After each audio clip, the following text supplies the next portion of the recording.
watching the sun bake, thinking it looks fake.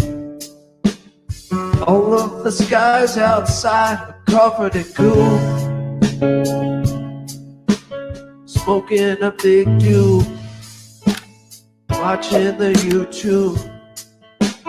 Time to go in now, but what can he do?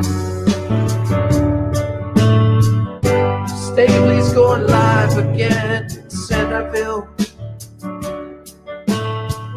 searching for truth, taking some calls.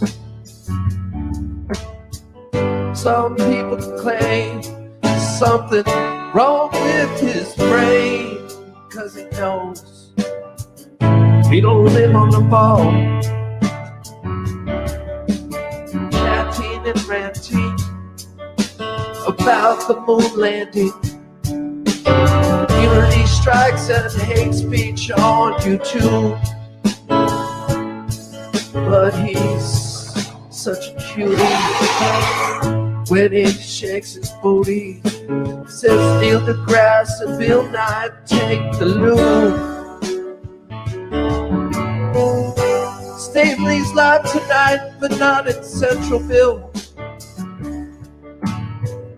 No one even knows that's now what it's called. All of his subs know he's not gay or insane, but they know he's got something for Paul. Stones and flip-flops, big man and his truth drops. Plenty of proof that our memories are good. Mandela effective, the facts are collected. It's a beautiful day now in this neighborhood. Staveley Street, the truth tonight in Centerville. Karen be on, caller watching the chat. Some people claim we got nothing to gain, but we know it's still and it's flat.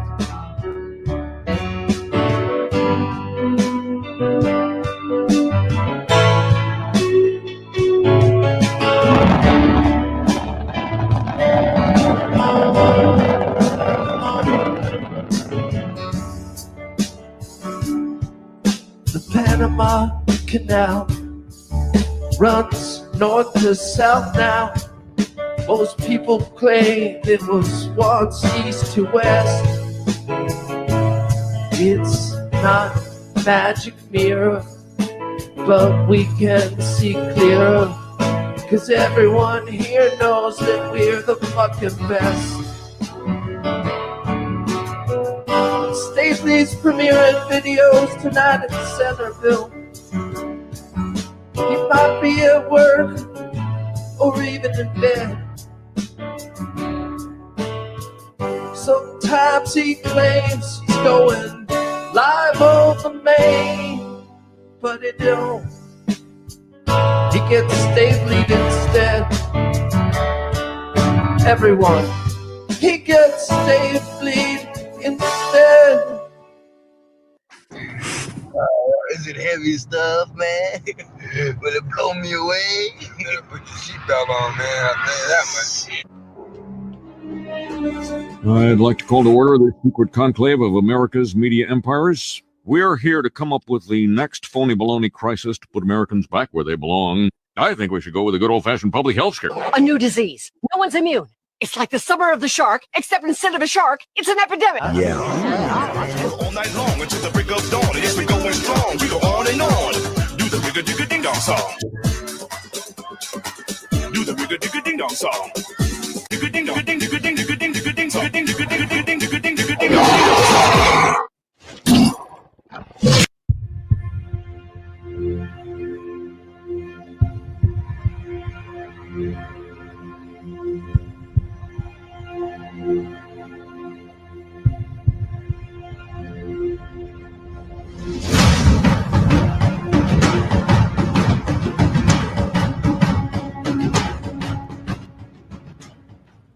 right, everyone. Welcome back to Dose of Reality. This is My Awake episode number 53. TedSommer, what is up, my man? What's up, Brian? Oh, I think we might even be on a little bit of a delay here. I think it's weird. Are you on Wi-Fi or are you on your phone signal or are you on the computer? Wi-Fi. On the computer, on Wi-Fi. Okay. Yeah, it looks like it caught up a little bit. All right. Well, real quick, I'll just tell people what this is about. For the people that don't know, this is the My Awakening series. So what I do is I choose different people in the various research communities, and I interview them on their story rather than you just hearing mine all the time. So you can hear everybody's personal journey kind of from the start up to now, all the big topics they've looked at, what their views are, how it's affected them, the people around them, the whole deal. So with that being said, let's just start when you were a kid, Ted, because I used to ask people when that kind of awakening moment was. But I like to ask, like, what was it like in school for you? You have a hard time paying attention? Did you do good in school? Were you social? Social, I was way ahead of the social distancing from decades ago, but I did all right in school. I didn't really care for it. What else? I don't know. There's some things that kind of caught my eye. I like learning about cars. I like learning about science. Then learning to see how that just kind of gets thrown to the wayside when you realize it's all pseudoscience. Liked math. Did you go to yeah. did you go to church and stuff as a kid or? A little bit here and there. Me and my siblings would fly down to my grandma's house in California. They'd take us to church, or church, like the little Wednesday study school type things. And then just back up here in Washington, went to church a little bit when I was in high school. Didn't really resonate too much with me. Nothing too crazy. Now, what about any? Do you ever have any paranormal experiences when you were younger, like as a kid? Haunted houses, ghosts, anything like that? Not that I can really recollect. I wasn't really too sure about what was real, what was not. Just different variances here and there. I don't know. There was never any real paranormal stuff, but even though sometimes I kind of feel the weird energies from time to time. That's about it. Yeah. All right. So, well, moving forward, when did you first start to question things, like maybe start to question the government or question the media? And you know my story. It was 9/11, and then it was kind of full on from that. Yeah. What was 9/11? JFK? Would you look at moon landing? For me, it was just a kind of weird pinnacle moment watching TV shortly after, a couple years after 9/11, seeing on the news, they're talking about how they've caught Saddam Hussein. So I kept thinking to myself, okay, so we got the bad guy, why are we still here? And then by, stroke of chance there, I ended up working with a guy who was, all about like Alex Jones and whatnot. This is, 15 years ago, so I didn't know any better. He told me about that. I started looking into 9/11, and so I ended up looking at 9/11, and I started seeing how everything was a predictive program thing, really setting us up for what we're experiencing now. How they had the PNAC documents, how they wanted to take over these countries, but they needed the masses to be behind the government in their decisions, and everything kind of just like made sense to me. I'm like, wow, it's just a big. Can't even think of the word right now. I'm going to return right now. But we're having a lot of problem with your connection. So what I'm going to do is leave the stream, and I'm going to call you on Facebook video, and it might get a better connection that way. Okay. All right. Sound good. All right. So just jump out of the stream, and I'll call you on Facebook. Don't call me. I'll call you. Okay.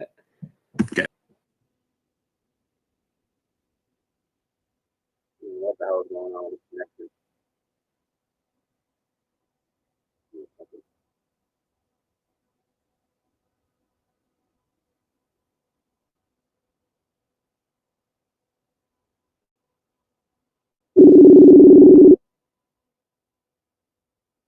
All right, Hello. better now. Oh, dude, your audio, your video, everything's better now. Yeah, it was bad. Like computer Yeah. sucks. Yeah, that was no good. All right, so I'm gonna back you up a little bit. We start to talk about Alex Jones and 9/11, but like just start over at that kind of point right there. Your audio is going to shit. Oh, yeah. And, I know that's important, so let's get right to the start of it. Yeah. Okay. So, like I said, it was starting to question war and all its purposes and what it's all really about. Because I was, back in high school, near the end, we're getting the recruiters coming into our cafeterias talking to us.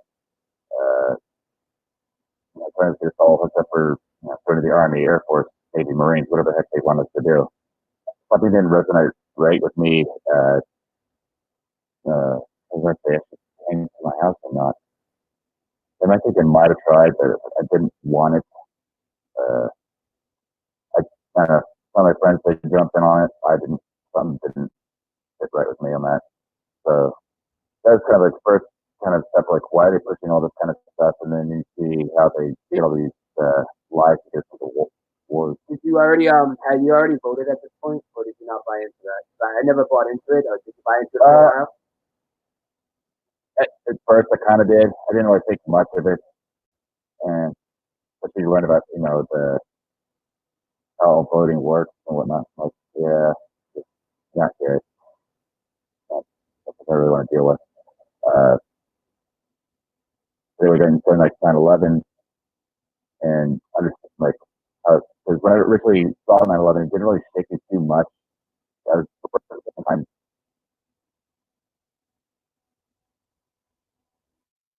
Things like, uh,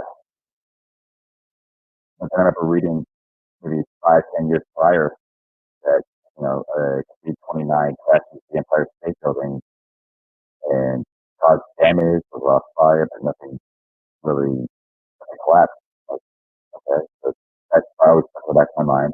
And then, especially more at 9/11, like, okay, there's a lot of inconsistencies with everything going on right now. You have planes that are flying at cruising speeds at sub 1,000 foot altitude. You have barely any footage of collecting some of these planes.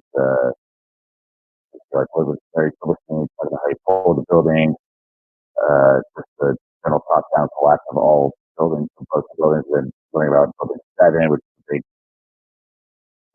smoking gun and all that, and however, the thing of that. So weird. Hold on. Everybody's saying they can't understand. They can't hear us at all. I don't know what the fuck is going on. Kitty. All right, let's try this again. Call me in on the phone. Call in on the phone line. Call on the hotline. I think the internet connection. All right. All right. On it. Open the phone. Give me a second. I'll open them up. Fuck.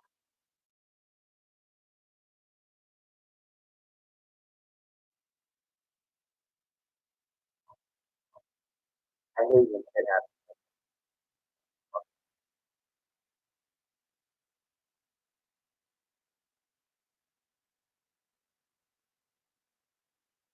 All right, Ted. Call in now. 978-435-0000.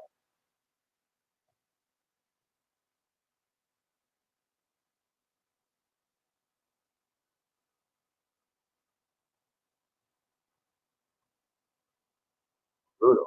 I don't know why it's possible. I think the connection sucks.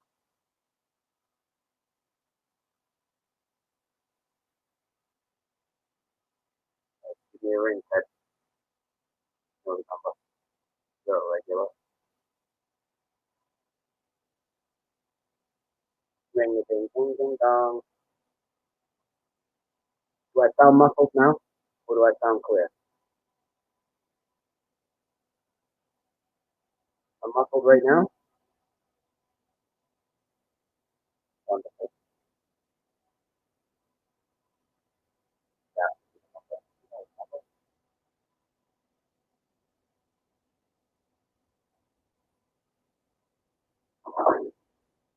so my audio sucks right now. So I don't know how the hell that happened.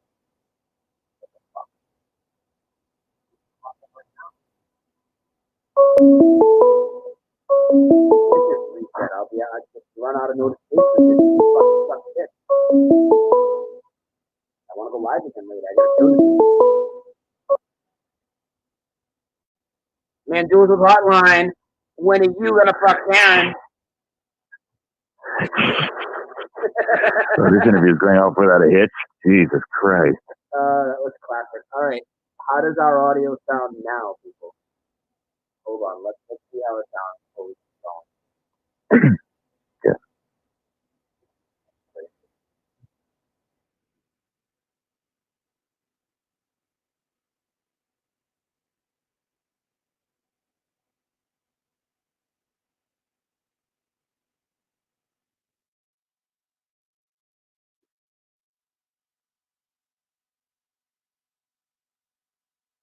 How's the audio now? See what they say. All right. Are we good now? How's the audio now? How do I sound? Audio still not good. All right. Stay right there, Ted, all right? You're going to lose my audio for a second, but I'm just going to, next to you, I'm going to jump out of screen now.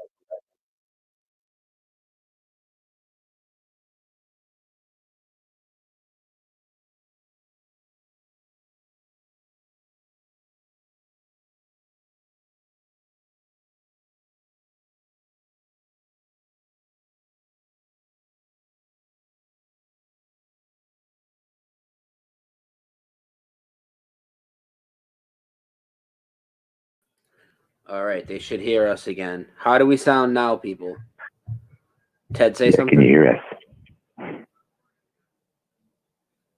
Are we legendary? Oh God, we're beyond legendary right now. I'm sure it's going to fall into the lines of the worst interview ever.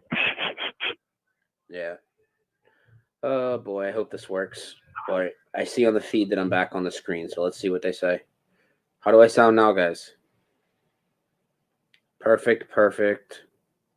Okay, Brian, you sound wonderful. 100%. Great. 100%. Okay, so Ted. Oh, thank God. I am just gonna. Try. Yeah. Okay, so let's just rewind again. We'll kind of make it like it's the start of the video. We won't go through the kid stuff. We'll just start. Ted, when did you start your awakening journey? When did it really start to kick off for you? What event was it for you? What was it? Oh God, I was about 26, so about 14 years ago. So about 2006, like end of like the summer of 2006, beginning 2007 is when I was like starting to get all the gravy unfolded on me in a big mass fold there, and big wave of it. And for a while, I mean, like for the first like couple of weeks, I was like afraid of like coming out of my house. Yeah, it's just like you're learning about 9/11. Like, oh shit, your government freaking not only doesn't like you and appreciate you or give a rat's ass about you, but they're willing to sacrifice lives in order to perpetuate their agenda, keep that going. And then not only that, their agenda is very demonic, very evil in all sense of the word. And in learning about that, you learn about chemtrails. I learned, they're spraying the skies, they're scattering heavy metal particulates all over, blocking the sun, blocking our natural way of getting vitamin D and, life and fulfillment, kind of it's a nice warm glow. Now it's just a milky white sky of nastiness. You learn about vaccines and learning about all the nasty chemicals they're putting in there. And even further, more research, aborted fetal tissue, mercury, aluminum, all these things. And you're just like, wow. I mean, thank God, like the last shot I ever took was a tetanus shot 20 years ago. So like, not too bad. So, I focused more on trying to get all, and also learning about the fluoride in the water and how that's used to make people more docile and dumb them down. And we see the effects of that right now. And so I was just doing my best to detoxify heavy metals out of my body. Like I stopped using fluoridated toothpaste. I started buying my own distilled water, doing any little things I can to do. But Yeah. Yeah, so and a lot of that stuff kind of hits you all at once. I mean, the fluoride, the chemtrails, the 9/11, and when you get into that, I mean, just about all of us go through certain roads, and that Alex Jones type of road. And how long did you get kind of caught up in that type of stuff, and when did you realize that what that type of agenda was, and that there was a agenda with alternative media? Because when you come out of just awakening, and let's back up a minute. So you were talking about the government and 9/11, and I know my views are different than a lot of people. 9/11, we don't even have to get into that, but you think that you think the government's going to kill everybody, and then there's a whole nother thing though. Once you realize the media is in on it too, and that comes before you even get to the alternative media. So when did you realize the media was in cahoots with the government, and they were never going to expose them for anything? There's probably kind of like in the right same time frame, because I'm thinking, okay, if all this knowledge is kind of fairly common or common sense kind of stuff, and you're wondering why isn't the media bringing this out into light, then you're kind of thinking to yourself, this is kind of interesting. You look into it and you see there's only like really 6 or so corporations that own all the media. And you're like, oh wow, and then like you figure that the people at the very top that own all these media are also the same people that own all these banks and all these other corporations, all the basically the military and all that, and all the like DARPA, Lockheed Martin, all these other subsidy things, groups and whatnot. And you're going, wow, this is like a one gigantic clusterfuck for us, unfortunately. Yeah. So did you get into the Alex Jones and David Icke and all that, or any of that? Very little on David Icke. But it just seemed like way too weird for me. Alex Jones kind of did, but then he got he's too pompous and he's all about himself, and like, okay, there's got to be something behind this crap. So I just stopped listening to him, and I just kind of did my own research here and there and anywhere else, looked about like homeopathic healing methods, just how people could do things on their own, learning a little bit about like free energy type stuff, or like the water powered car by the guy who, magically like had a heart attack or something. Yeah. Lot of stuff. So where did you go after you went through no, did you get really, like, and we're going to get to flat earth and Mandela effect and obviously COVID and all this stuff as we go through the story, and those are all huge topics. And were you really into 9/11 deep like some people, or were you kind of just like kind of pass through it over a couple of months, or did you go really down into it for a while? I tried doing did what I could for at least a couple months and whatnot, and then just trying to expose them and get into the understanding of like the elite and their agendas, and learning, oh crap, I'm trying to think of that, the Bilderberg group and all that, and Trilateral Commission, all CFR, all these little organizations, like how they're trying to consolidate power, trying to consolidate the countries and their sovereignty and get rid of all of that.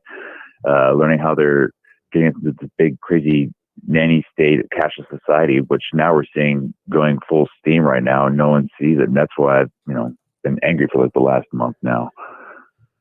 Yeah. Oh, it's been a crazy month. Yeah. When we get to that, that's when I'll be even more fluid on with that. I'm God. Sure there'll be I'm sure there'll be some shouting once we get there. It'll be like that call from a couple weeks ago. Yeah. So now let's stick around this time frame. What year is this? This 9/11 chemtrail, all this stuff. What time was it? What year was this again? This is basically between 2006 and 2008, like right before the good old financial collapse. And you start understanding about how the financial collapse is an orchestrated thing that just artificially creating these bubbles to bring everything down, so the rich get a little bit richer and the poor get poorer, and then they recycle that system up again, and looks like they're in the process of doing it once more. And that this is the big whammy. Yeah. No, it's especially when you understand how the whole Federal Reserve infrastructure works. It's like, it's fractional reserve banking, so people don't need to understand. Like, they only have a certain set amount of money, tangible cash they can give out, while at the same time they're just fiddling around with up to 40 times or more, or infinitely amounts of fake money. And that fake money is going to eventually transcend into their digital currency, I'm sure. Well, I know that you do like some flat smacking and stuff now, and like a bit of activism and shit. Did you ever do any stuff or like back then before, like other topics, 9/11 vaccines, anything like that? Oh hell yeah! Like back in the day, when Alex Jones would say like make copies of my videos, like I would do that. I'd make copies of his videos. I'd make copies of that other great documentary by Aaron Russo from Freedom to America, Freedom to Fascism. Yeah.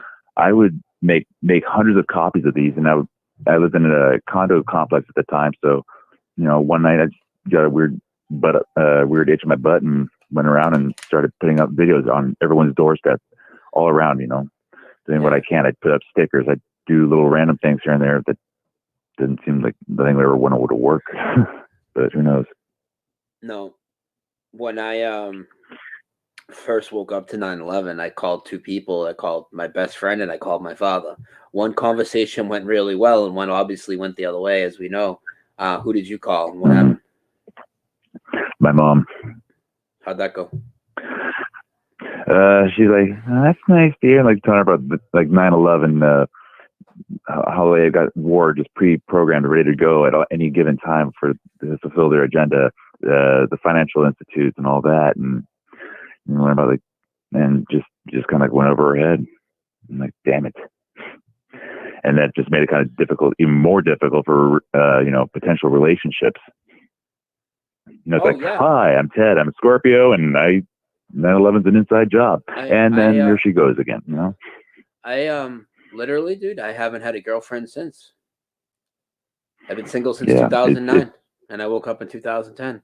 I can't fake the funk with somebody. You know what I mean? How am I gonna do that? I'm all set. I ain't living. Oh, I know, life, bro. Yeah, no, it's hard to open up. It's like, sure, you have to try and catch the vibe early on, but you don't want to spend, want to invest that much time and effort if it's just going to turn to shit when you open up your mouth and say, how many people were in the JFK's car? Don't want to get that off topic or it's hard. And no, it's freaking God. It's like in all relationships, it's like that was always like a quiet subject, or I had to just hide everything I had, any books or whatever else. I'm like, this is, like, I can't even be myself. I'm like, this is not right. Yeah, no, I can't. So yeah, for like better part of the next 14 years, yeah, it's like any real long-term relationships there was always some weird beef in them. I could feel the weird energy, so I just kind of stayed away from everybody. Yeah. What so based on your timeline, I'm assuming after you started looking at 9/11, didn't Katrina happen like a year later for you then? Yeah. And that just kind of, if anything, that should just kind of, then you learn about how they use like basically martial law and confiscated guns from people, even old, elderly, just locking everything down, making it the massive police state, and the dismissal of posse comitatus, barring the military from policing the streets. And now that, we're bringing that in again right now, but seeing that happen then, it's like they're just getting everyone acclimated for potential future. And like right now. Yeah. Like what? Yeah, like right now. Just like now. I know. It's like you read about the books like with Rockefellers would write about New World Order and all these things. And oh my God. It's like I knew shit was gonna get bad, but I didn't think it was gonna just like happen all in the course of like 2 weeks. 2 weeks, bro. Yeah, 2 weeks. And yeah, I've seen the gradual progression of it. I'm like, oh my. Ted. Yeah. Ted, you remember I recorded it, and again, I'm trying to hold the COVID stuff till later, but you remember I went and recorded the doctor the first time. That seems like it was a month ago. Mm-hmm. I went to look at the video today. The video's like 13 days old. I'm like, what? Oh, wow. It's been a long 2 weeks, dude. Oh, I know. Okay. Well, I'm trying to say that for the last there. That'll be the good gravy there. Yeah, but, yeah. So, now I know. After and Katrina, then we're talking about Katrina. Mm-hmm. You were on Katrina, 2007, right? Yeah. Yeah. So we say learn about the martial law implications, more restrictions on civil liberties, and how that's just being decimated to nothing, and people are just accepting it because it's the whole Hegelian dialectic here, the problem, reaction, solution. They create the problem like, oh, we have a big ass hurricane, but then you start learning about HARP and how they can manipulate the weather and the electromagnetic spectrum of the entire Earth with no problem. I'm like, oh, fuck. They could set off earthquakes anywhere. They could just set off anything really, and they could just say, oh, it's just a random weather pattern. So if they steered a hurricane, and you learn about different various terms of like cloud seeding and all that, then okay, they could steer a hurricane and then cause all this problem, and people are panicking, they're needing help, they're getting flooded, all these bad things happening. I know. So they bring in the National Guard and FEMA, and they get all these camps set up, and people are getting hurt, raped, killed, whatnot.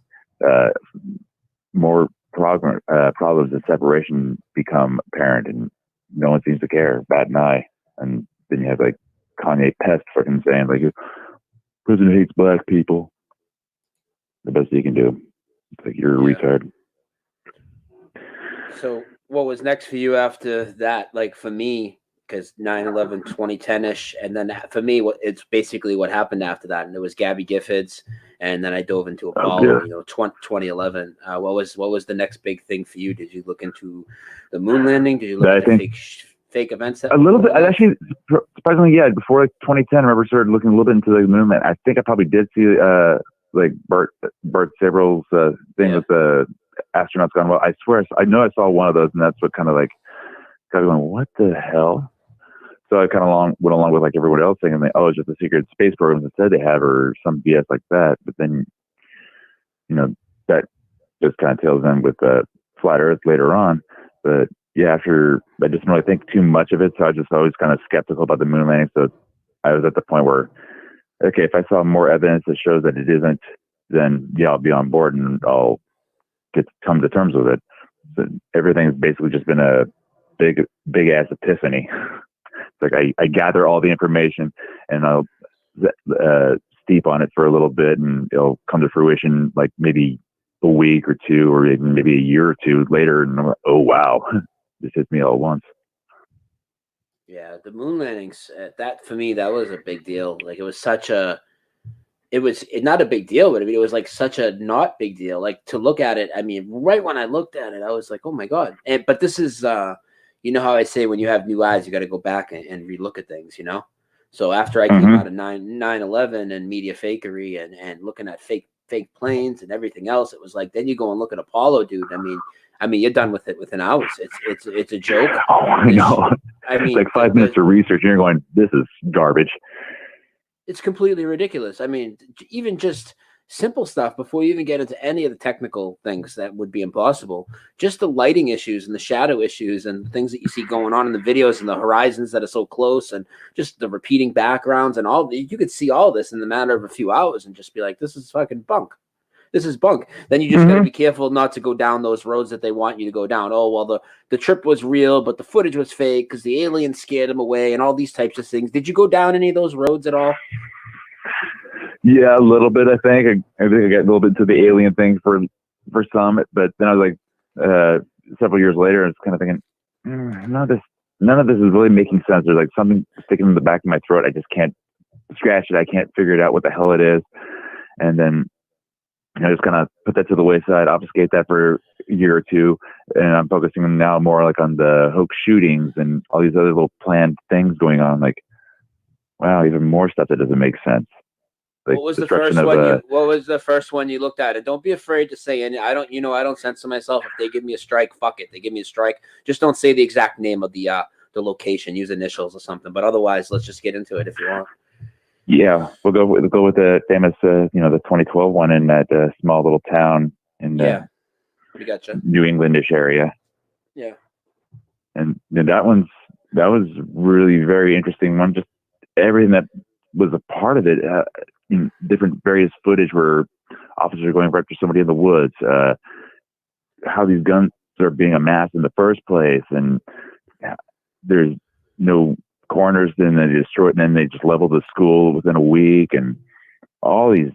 And then I'm seeing listening to interviews from a couple of years ago about even more information from various investigators and police, like how none of it made sense at all. And then you start understanding like how everything is programmed and everything's got its its purpose and how they want to get everyone compartmentalized to think otherwise. Yeah, and so after that one, did you? What was next? Did you Aurora, Colorado, and pretty much down the line, and yeah, down the line of all these shootings, and then you start looking into the occult now, the numerology, how they have to kind of like show truth to hide the truth, and then we get everyone again, get more people just scrambled, formulating their own theories based on whatever information they're seeing, and getting everyone hating each other, dividing each other yet again. So yeah. Did you? Well, yeah. I mean, the Sandy Hook one divided me and my father, so I could speak personally on that one. That's a big event. Oh yeah, and I've lost people, friends, and for that as well. But the children, they play your heartstrings. They always do. They got to find a way to get to your emotional ties. Like a lot of people who are watching this are parents. They see children die. They're going to be more protective of their parents, and they're going to shun anyone else who has a different view of the whole thing. And I kept saying, how is it possible that these kids died, yet here they are at the Super Bowl singing at the halftime show? Give me a break. Yeah. And just right on its face, I mean, even before his interview, Robbie Parker exposed himself with his inconsistencies with his Twitter account that day. But we can get into that a little deeper another time. But then you see the video that came out of him after, and it's just like, how could any parent, ever act like that? And then when you look more into that event, and you find that all the parents, and I have images of all of them, all the parents within the first 72 hours or so, all have interviews where they're laughing on camera. No, I'm sorry. Like, if your kid was like terminally ill for a long time and they passed away, and a month went by, maybe you could reflect on their life and smile about it. But your kid gets unexpectedly fucking murdered in a school with a bunch of other kids. You're not laughing about it on camera, especially in the first couple of days. Give me a fucking break. And they all are, because it's a joke, because they're actors. Yeah. And you see, then they get kind of bored, and they recycle these actors because they keep distracting you with all these various things, either be sports or television, various commercials, movies, all these scripting going on. So it's like you don't pay attention really to the fine details of the disguises that they'll use with these crisis actors. So it's like, that's why it's great that there's a lot of people in the truth community that are like really nailing down on all these phonies. They see them like, oh, they are here, that they are here, that they are here. It's like they're a father one day, then they're a police officer the next day, then they're a reporter the next day. They're everywhere. Or that other one from the Orlando shooting with the interviews where they said they're doing like a satellite communications. You have the gals like around the block seeing the same damn cars go by. The same background and shit, same traffic. I know. I'm like, you could probably see the person like flipping them off or something. I don't know. What about I'll just try to throw a bunch of stuff out there before we get to the obvious stuff. What about the Ebola hoax? You ever look into that? That was a big topic for a little while. Not too much. Oh yeah, I know. I remember hearing about it when I was a kid, because they get our generation in fear of all these different various viruses like Ebola, AIDS, this and that, all these things. But that was another funny thing. It made me think of Magic Johnson. Like, he had AIDS, but he's still alive. And they say you're supposed to die after 5 years or so, 5 to 10 years. He's 25 years later, he's still around and kicking. It's like, okay, something is up here. Well, he's no one's questioning anything here. Magic Johnson and the Corona thing, I mean, it's hand in hand. It's the same operation. That's the fear porn for this. That's the buildup, That's exactly what it is. That's exactly what that is. Yeah. No, it's everywhere. And so they gave us with the Ebola. I didn't really think much of it, because apparently, I don't know, I only heard about maybe 3 deaths out of it. And I thought this was this crazy widespread. And I guess I just don't pay no mind and don't matter, or whatever, I guess, because I didn't really care, especially the H1N1 came around 10 years ago. I'm like, people are all halfway. I'm like, don't you guys have an immune system? Did we all forget that? I don't know. Well, apparently everybody's forgotten that. It's complete insanity. It's definitely a lot of insanity. Did you get to a point where with the fake events there that you just got so sick of even wasting your time looking at it? Because that's how I got. It's just like, well, I mean, if somebody I find really credible, somebody really good says, somebody I really trust says, hey, you really need to look at this one. Here's why. And then maybe I'll look. But until then, I mean, it's just not. It's a waste of my time, honestly, at this point. Yeah, no, it's you see all those gravies. Nothing really shocks me anymore. I'm like, Like the last one was like, Mandela. That's kind of one that really, that and the whole virus thing. That's like, but everything prior to that, I just kind of fell numb to it. Yeah. So moving forward, what hit you first? What did you look into first, Flat Earth or Mandela Effect? And let's just dive into that, and we'll get into the next one after that. Yeah. I guess it would be like Flat Earth, because I remember it was like on a big thing with the, police brutality and understanding, the foot soldiers of the government and powers that shouldn't be, how they're just trained to hate us.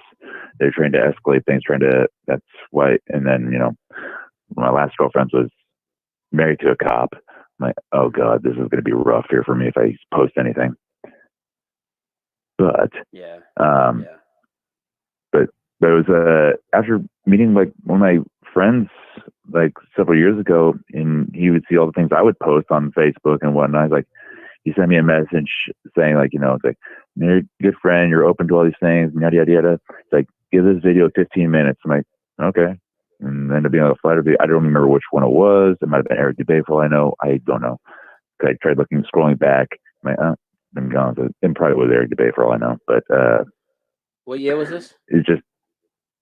This was early 2015, the end of 2015. Yeah, it's like end of 2015, beginning of 2016.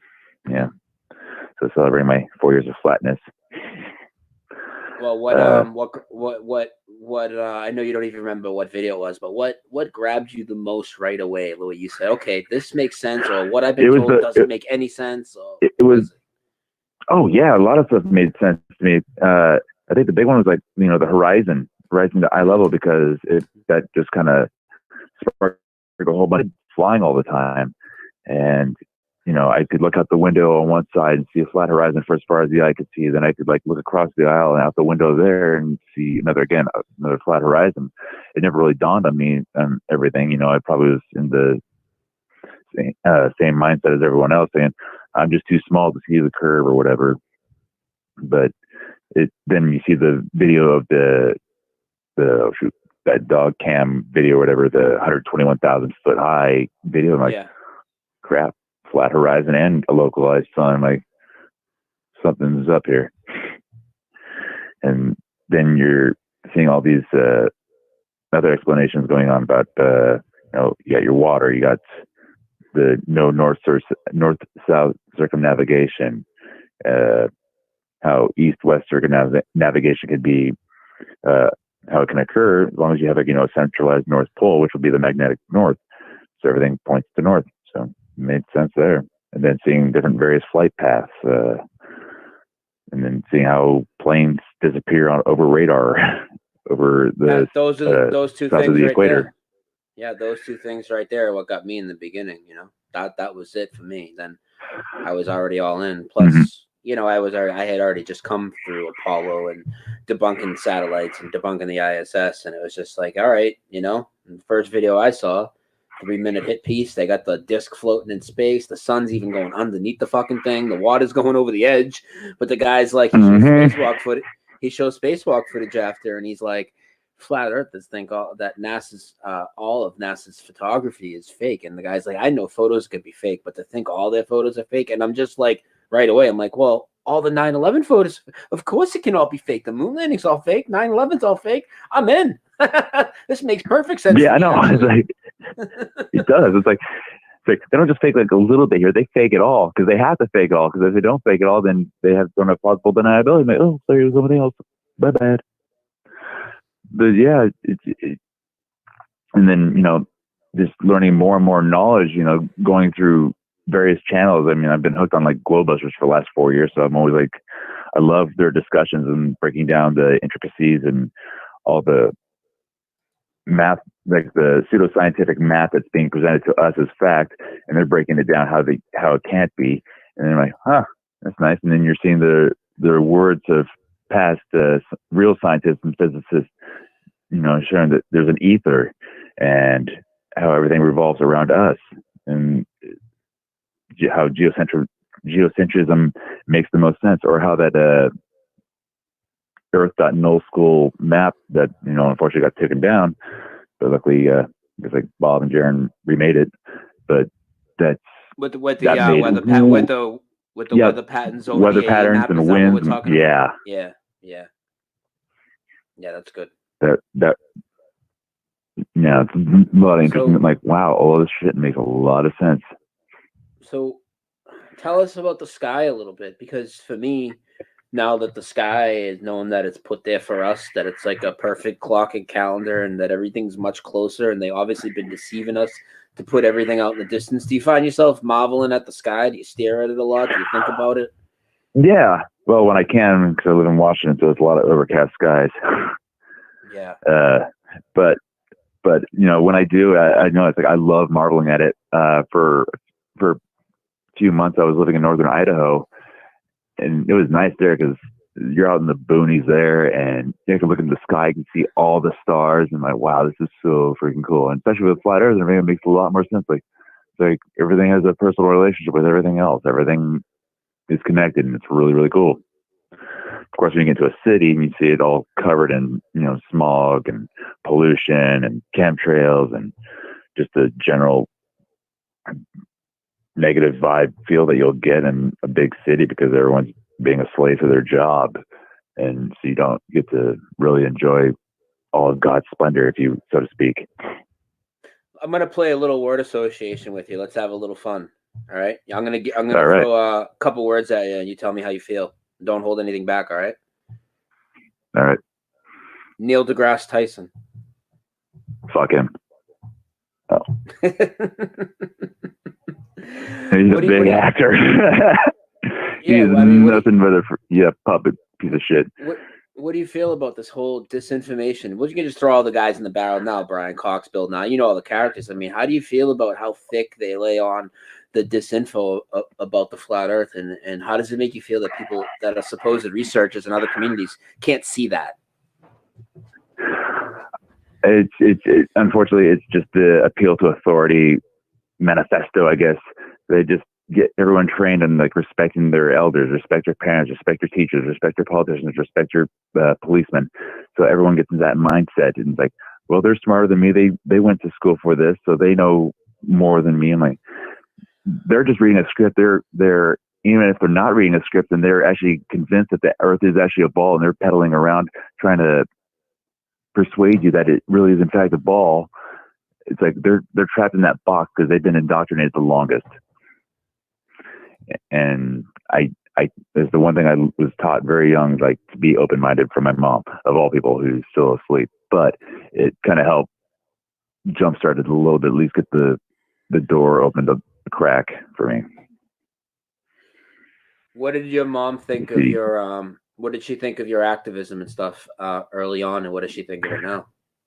She doesn't really know anything about it. Like most of my family doesn't even care. Like brother, sister, father, they don't talk to me. Mother, I do talk to her when I can. I call her at least once a week or so, but I just kind of don't really talk about it much. Yeah. What other channels did you watch a lot in the beginning of the Flat Earth Awakening? Let's give a couple people some props. I mean, who else did you really follow? I really like Bob and Jaron a lot because they progress. There's a lot of people. Yeah. Let's give some. If you can think of a few, let's put them out there. Okay. Yeah. ODD, Rob Skiba. Who else I got a guy, of course, I loathe and, well, there's two people I kind of loathe and hate. Don't really mention because you're bashed him enough times, and he hates me too. Yeah. Him, sadly, also Jay Gibson there for a bit until he decided to go rogue and hate on everybody. I'm like, until the asshole lived up to his name. Yeah. I've got another big one, Daryl Marble, which I was, fortunate enough to meet, and I'm friends with the guy. It just sucked that I work so damn much I can't hang out, but. Yeah, he was him and another friend. They were the ones that got me pumped up or whatever, at least to go public about flat Earth. Yeah, they just told me, it's going to suck for a couple of weeks and it'll get better, I guess. When was the first time you went out and did a meetup? That was the first meetup I ever went to. Surprisingly enough, was that big one in Seattle, in August of 2017. So I got to meet Daryl Marble. Mark Sargent, Patricia Steer, Paul on the Plane, all these people, and met a whole bunch of people. It was like the best feeling ever. You get to be around, 30, 40, 50 like-minded individuals. You're like, holy shit, we exist. Yeah, it's awesome, right? Except for the time, except for the time I did it and I got kidnapped by the Concava. You heard about that, right? You heard about that story? No. Oh man, yeah. So I went to. I'll tell a little story real quick. Who cares? Everybody's here. We're hanging out. I did a meetup at Brendan Daly's house in Nashua, and there was like 8 of us. Nathan Thompson picked me up. We drove up to Brendan's house. A few other people there. Do you remember Joshua Bolero, the dude that went concave? He was a flat earther. I believe so. Yeah, I know him and good old brother Ernest there too. Yeah. Well, they were buddy, right? So he picked me up and to go flat smacking, right? So we went to this ice rink in Nashua, New Hampshire, and he just started getting belligerent, like loud with people, and like started just chucking fucking flat earth business cards on the ice, like as he's skating around, just like flinging them at people. And I'm like, what the fuck, man? This is not what I want to do. Like I want to have intellectual conversations with people if we go out. I don't want to be this guy. This is like what the media wants you to be. You know what I mean? That's not what I'm here to do. It got to the point where the cops came, they fucking kicked us out, banned us there forever. And then we went to his house to smoke a blunt or whatever. And he's like, listen, if I got some stuff that I think you really need to see, will you watch it? I said, of course I'll watch it. I'm open-minded to anything. Now, granted, he picked me up. He was my ride home. I'm like 20 miles from my house. I got stuck at his house for 6 hours watching Lord Stephen Christ videos. Oh God. That was my experience. That was my second meetup. And then the third one was Flatoba, where I had a great time. So I did have one. I got kidnapped by a concava, basically, dude. Oh God. They tried to freaking rape your mind with their nonsense. Dude, fuck those guys. Those guys are retarded. They're so aggravating. They're so aggressive. They fucking attack women. They just make endless videos at everybody, and they think they're so smart, and they just go and bash flat earthers like they would never won. It's like, well, maybe. Yeah. And I started to question some of them if they ever were actually. So, but we don't have to get into. Yeah, that. You never see them do any activism of any sort. No, I think it's a joke. They just bash everybody and say you're stupid. I'm like, you guys are inverted globe trolls. Yeah. Like you preached how no profession and there's no curvature and nobody adjusts for it, accounts for it, and now it's just the other way, and it's still it just works now. Everything works, they tell you. The sky's perfect. That's what they tell you. The sky is the celestial sphere, we're perfect. Hey, go fuck yourself, dude. And it's like, you don't have a map or whatever. I'm like, it's like you guys don't either. You have your balls. You're no better than a globie. Yeah, ridiculous. So before we were getting into the fuck the concavas, where were we at? Oh, we were talking about your activism, your first meetup. That felt really cool. I know how that is. When was your first Flat Earth conference? Because I know you've been to at least a couple, right? No, I've just been to a lot of meetups. After that, we had a couple more in the area in Washington. There was like one a couple weeks later. Then we did another separate little one down in Tacoma. Then there was one in Lake Stevens where Paul on the Plane, Mark Sargent, Daryl again. And then it's been a while. And the next thing I was at Dallas, the international conference where I was the door guy. Yeah, how that was interesting, huh? Oh my God! Well, aside from my dumb adventures and missing my flight originally, then Caroline, she bought me tickets there. I'm like, oh my God. I paid her back for all her kindness, generosity, and everything. But yeah, so I finally get there because I know I had a very upset girlfriend who was waiting for me endlessly. And you got any insight on any of the festivities, like the Jimmy Fallon crew showing up, or anything you want to share with us? Oh God, yeah, I remember seeing that freaking redneck piece of shit dude with his little redneck crutch thing.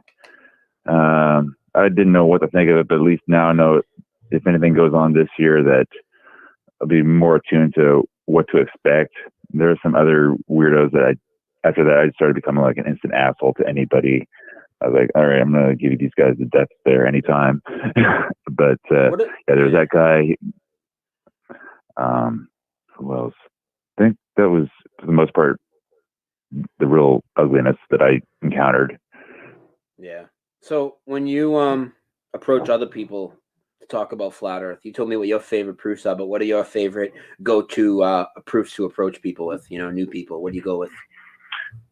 Like I said, it's water, because water is a natural level. Water, it's like, if water is a natural level and water always lays flat, and Earth is supposedly 70% water, at what point are we curving here?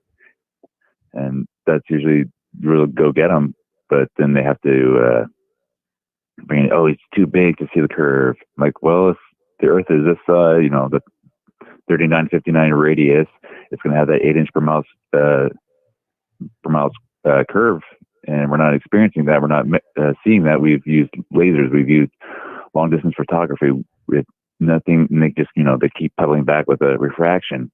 So of course that refraction is based off of their geometric horizon, which they have yet to verify. All we're seeing is the apparent horizon. So they're making these refraction calculations based off their non sequitur geometric horizon. Then that whole refraction index BS just goes out the window. It's like we're seeing what we're seeing. There's no if, ands, or buts about it. We see too damn far. Yeah, we see too damn far, and everything we've ever experienced goes completely against everything they teach us. It's complete 180. It's so fucked up, man. So, all right, let's get into the deeper part of it, of flat Earth. We'll stay on flat Earth, and then we'll take a break in a few. So, obviously, there's many agendas. What do you think are the biggest agendas for the globe lie? Give us your take. Why the globe lie? Well, we can all experience, it hides us from, a creator. It completely abolishes the entire heliocentric Big Bang gravity theory of nonsense. So it throws, all their pseudoscience out the window, and it gets you to start really using your head to think about what is going on right now, or what can we actually quantify in all of this. But then you see about the whole money situation and the control grid of that. It's like, yeah, sure, there's a lot of people that work at NASA and other space agencies, but they're all compartmentalized. They all do their single job. They all pass it up. It's only the higher ups that know anything about what real lies they're deceiving us with. Let's see, just the constant control and the constant reinforcement of space, and the potential that humans are being responsible for destroying the Earth, and we need to move to Mars. And we still have 3.5 years, 4 years since we're supposed to go back to the moon, which I know probably won't, and which I need to start making bets with people, like $500 bets with people. Oh, dude, but, they just change the date every 2 years. I heard they delayed it again because of the coronavirus. So world's on hold. We have a beer bug. The galaxy's on hold, not just the world, the whole galaxy. Yeah, no. So, Space Force. What about some? Let's talk a couple theories. All right, I'll throw a couple words out to you. You tell me if you believe in these ideas or not, and if so, let's talk a little detail. Okay. Okay. Hidden land and the firmament. Go first, whichever one you want. What are your thoughts on these ideas? Hidden land. It's a potential. Unfortunately, due to the Antarctic Treaty, we can't go below 60 south. Below the 60th south parallel. And anyone who does is usually turned away forcefully and arrested later on. But who knows? And you hear about Admiral Byrd talking about more land beyond the poles. You trust him, though? I don't trust him. What do you think? Yeah, I know, because he's a Freemason. Yeah, he is. Yeah, Freemason. So it's like that, and it kind of squashed the whole Hollow Earth thing too at the same time. Yeah, it's not even that for me. It's the fact that he was already this super high-ranking admiral, like the superhero, right? and he goes out on this program. That's not like it's not like they ran up to him on the street with a camera. I mean, he was scheduled to speak. He was on there for like 40 minutes, and surely he had people there that would have yanked him off the stage if he said something the military didn't want. That's my opinion. Yeah, true. Because the military is not obligated to tell you the truth. Hell fucking no. So what do you think about?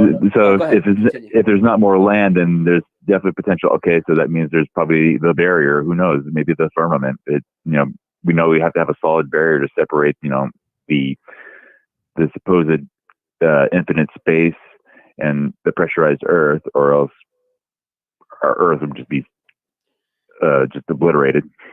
But so that means we're in a pressurized contained system. How far is it up? How far does it go out? I don't know. Until we, end these powers that shouldn't be, and we can actually do real scientific experimentation with the technology that we have, and we can accrue due to all the hidden technology and information and knowledge that has been hidden, stored away for God knows what, keep us nice and easily malleable to their control grid. We won't ever really truly know, and I don't think we're supposed to truly ever know. I don't think our creator had that in mind. So, I mean, he'll have it so that we know that what we're not on, but we may not know the dimensions. We may not know the complete entire infrastructure of it. But there's a lot to uncover. I mean, trying to figure out what the hell the sun and the moon are, trying to figure out what the actual stars are, or what everything is made of. We don't know, but we all know that, we could sense the energies amongst us if you really focus. If you decalcified your pineal gland, and you're actually using your third eye for once in your life, you can actually, you could feel the vibrations. You meet somebody for the first time, what they're vibrant at. If you feel like someone's giving you a bad vibe, or you're in a bad situation, you can attribute that to feeling out your realm with different senses, and how people can think about each other. They manifest the ideas into the ether, and that's how you're thinking about somebody, and if they know, they call you and you're saying, "Oh, I just think about you," or how. And another reason how, it's just another way of connectivity between each and every one of us. Yeah. All right, I'm going to ask you one more flat Earth question, not for good, just until we take a break. All right, I'm going to ask you one more question. Then I'm going to take a quick break, okay? And this is something that I took a lot of interest in, several years ago, and not so much anymore. But you watch every flat Earth fucking video that comes out when you really start getting into it. Right? I mean, everything you can see, digest. Yeah, so you know what I'm saying. For months. And some of the stuff that I found fascinating, and this is nothing I can verify. Okay, I cannot verify it. I just know it matches up with a lot of old, religious texts and whatnot. What are your theories on like the North Pole? And do you ever get fascinated by just listening to some of the stories of the journeys there and stuff? Even if you can't verify it, you ever just find it fascinating to listen to that shit late at night and fall asleep to it? I know I did. But the North Pole and everything? Yeah. Yeah. If we can't explore the South, then might as well try and head up north, even though I've heard they've kind of got that kind of guarded. But I know you're much closer to the north than you are to the south. That I can verify. I mean, you can go to Greenland, you can go to the small little island of Svalbard, which is just east of Iceland and whatnot. But it's up there. It's up to like 81 north latitude. I think that's the highest point. Like, that's a good jump off point. Get a big ass ship, get a big ass boat, whatever, high altitude balloon, get an airship, get something. Can make something happen. But yeah, that's very interesting. I want to know what the hell is going on, especially with all the inconsistencies of high tide, low tide all across the plane. Figuring out, then seeing like the work done by like Cami, understanding like the nodes and all this stuff. However, it's a lot to take in. That's all I know. Yeah, it's a real lot to take in. It's yeah. Go ahead. No, go ahead. What are you gonna say? Oh, I think that's what I could think of right then. What about anything? What about theories on eclipses, Rahu, K2? You believe in that? Do you not believe in that? Do you think things? What's your theories on what's going on with that? I honestly don't know. Yeah, I'm in the same boat. I just know that like during it's like during the last solar eclipse, I was in Washington, so I was kind of close to the area of totality, like maybe 300-400 miles north of it. But we did get a good amount of sun blockage, I guess you could say. I mean, you could see the sun. You didn't really see anything go in front of it if you're looking with your own eyes. But you definitely, I felt like a 20-degree temperature drop immediately. It was insane. And I also know they were trying to spray the skies heavily that day too. So whatever was trying to be hidden, they were trying to make hidden, or they were just trying to set the mood for everybody. I don't know what they're doing. But then, I would look at through solar lenses and see, something passing by the sun. Don't see it with my open eye, with my naked eye, but just really, really weird. But as for potential third, fourth bodies like roaming around up there, it's a possibility. Maybe, how the moon and the sun all line up together. There might be a third body that's just right then and there. It's all electromagnetic stuff. We can't figure it out. I don't know. Yeah. There's a lot going up there. What's your opinion on NASA fakery in this aspect, right? So we know that there's so much. Let's just go right to the ISS, okay? The ISS is a fucking joke. If you ever want to look for fake video, you can go in their archive, have a field day. And I know that there are mistakes made, and we are uncovering them. But for me, in my opinion, there's just way too much in there. So much of that would go through post-production, and that stuff would be absolutely taken out. And I think a lot of that's put out there as like kind of dangle candy in front of us, because we can show people as many wire harnesses, green screens. If they're totally asleep, it's not going to mean anything to them. But what's going to happen is I'm going to come on here and I'm going to message Karen, I'm going to message you, I'm going to message Bob or whoever, and we're all going to go on live shows and we're going to show the fakery, and they can kind of gauge their next hoax and set the barometer, kind of see where we're at, type of thing. A lot of people disagree with that though, and they think it's just all mistakes and these people are incompetent and we're just clever and uncovering all of it. I think it's a combination. And some people also think it's whistleblowers putting mistakes in on purpose. I don't really believe that. What do you think? What's your opinion? That made a lot of sense right there. It's like they can gauge like how fast people are awakening, and that's when they probably put out their next host or next big scare, i.e. like right now. I think it's all kind of correlated together. But yeah, like you see, they would all the YouTube and Google censorship of flat Earth and Mandela effect, all these things, they're realizing they were reaching a breaking point right now, that people are waking up in mass and they can't figure a way to slow down the fire. So they just try to extinguish it all with, that's why I think they have a fake virus they stop, right now. Like they don't stop just like a certain country or a certain state. No, they stop the entire world. And now we're there. So from here on out it's anybody's guess. Yeah. All right, Ted, let's take 5 minutes and come back. All right. All right. Sounds good. All right, everybody. We'll be right back. Oh, I got a song right here. This is actually from Matty Moses. You guys probably heard him. He did some Flat Earth songs. I know he's done a couple songs with ODD. He has a COVID. Excuse me. We have a Corona song here that's a Corona Truth song instead of all the fucking garbage. So I'm going to play this, and then you might hear a little bit of my shitty rap after that. We'll be back in 5 minutes. My Awakening, episode 53, TedSommer, and we have a lot more to go. Yo, Brain. Shout out to all the woke warriors out there. We ain't believing the hype. False panic, false scarcity, false profit, new world order, martial law. Don't panic, all that shit, man, it's a joke.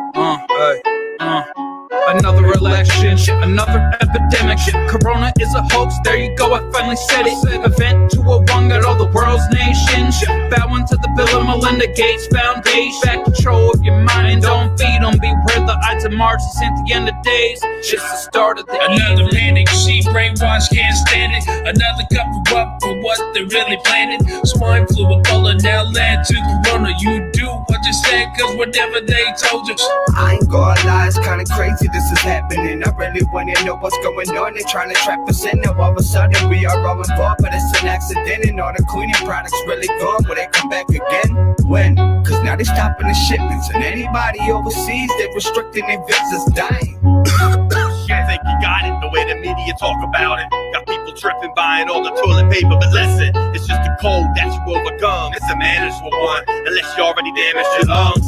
People becoming chemists and making their own sanitizer, but it's the media that's the true scare maximizer. Right now, put your ear to the speaker, cause I'm asking what happened to anthrax, swine flu, and Zika. I don't get it, I guess I'll never get it. Why the people of the city trust the council and committees. They are proud and too committed to put out and who would listen. Turn the world on television, now they're blinded by the system. Hey, they're here to kill us, well I guess we're here to kill them. They don't really want to spill blood, so they disarm our civilians. That has got us all on lockdown. They're coming for your children, and our elders getting older with their knowledge right along there with them.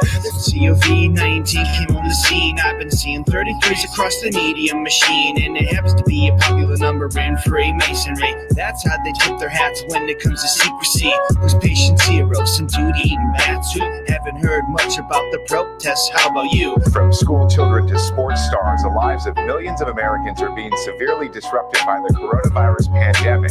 Schools, work, even iconic institutions like Broadway and Disney World are shut down. Experts say the economic impact could be immense in the long run, not to mention the emotional toll it's taking on a nervous nation.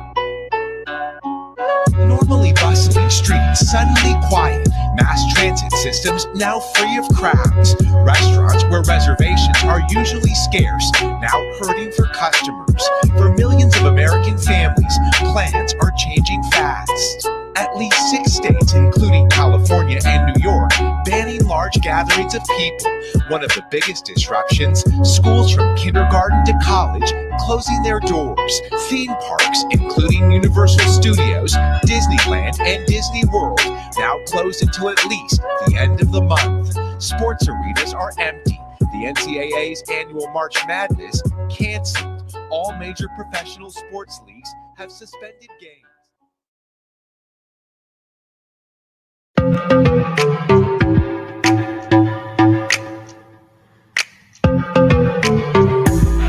Happy to take on the role of the bridge to the communities. Might as well, since y'all wanna try and walk all over me.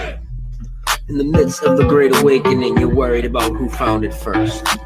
Drop your ego, cause it's not a blessing, it's a fucking curse. The real true detriment to this awakening is fellow truth is fighting over such petty things. It doesn't matter if you're 9/11 Mandela or Flat Earth. Even if you talk about the alleged nonstop from Chile to Perth. Even if you know that no airplanes came even near the towers. By not researching other topics, you're only enabling the rulers' power. Hiding knowledge is how they got to rule over us. Yet even knowing this, amongst each other we still fight and fuss. It's time to stop the finger pointing, anointing someone as the next shill. You make baseless accusations, and you claim you took the red pill. I am the bridge. I'll help put together the puzzle. You have a piece, I have a piece. So why go and apply our own muzzle? Let's progress the conversations and ignore the trolls. We already know their stories are completely full of holes. Not their fault, it was pushed by satanic assholes. Let's pool our research and drop the infighting. We can clash down on these bastards like a bolt of lightning. I know your reality shifting around can be so frightening, but don't be down, our consciousness is in the process of enlightening. Here to fight for the cause, we are all soldiers. Let our voice be heard as we outnumber them, head over shoulders.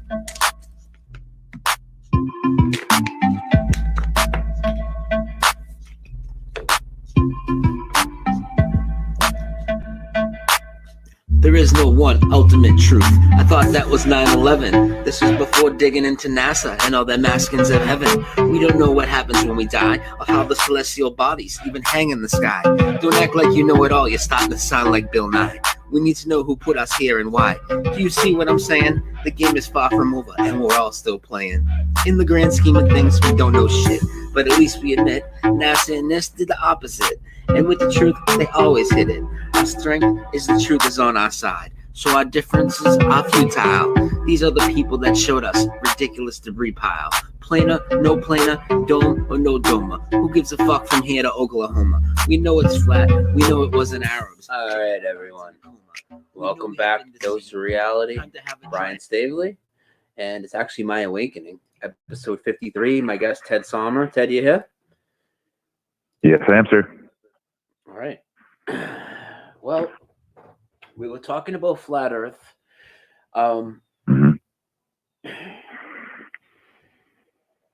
we were last talking about how their ISS is the a big faker, show. yeah. We were talking about, and this is where I think all these things tying together. Like, for instance, okay, now me and you and most of the people in the chat here, we know that the controllers that control everything are controlling everything. So, of course, the media and NASA and the governments, and, we know it's all tied together. But it's like, even something as ridiculous as like the car in space, maybe the car in space was a test to see who would fall for a fucking fake virus in empty hospitals, right? Pretty much. If they can fake a fake car, it's like no one can verify it. All you're doing is taking the word of these people. So it's like if they can do that, they can perpetuate that and project it as, with this whole virus thing. Because 9/11, it's like they gave us kind of a visual enemy, and it's like, it's brown people, it's Muslims, it's whatever. They're out to get you no matter what. Then we kind of come together, come to terms, and we find love with one another, and we bring together a little bit of this stuff versus being divided. The wars are kind of somewhat stopping, so they need a new enemy. And this time they're going with the fake one or an invisible one, so to speak. It's always been the invisible enemy, pretty much all the time. Yeah, but I mean, at least with a Muslim or someone from the Middle East, like you can kind of generalize what you're looking for. This is like, we can't see the virus, but they instill this fear with everything else, and no one gives a shit. It gets really annoying. Yeah. Well, all right. Before we get out of flat Earth, and we're going to switch gears a little bit.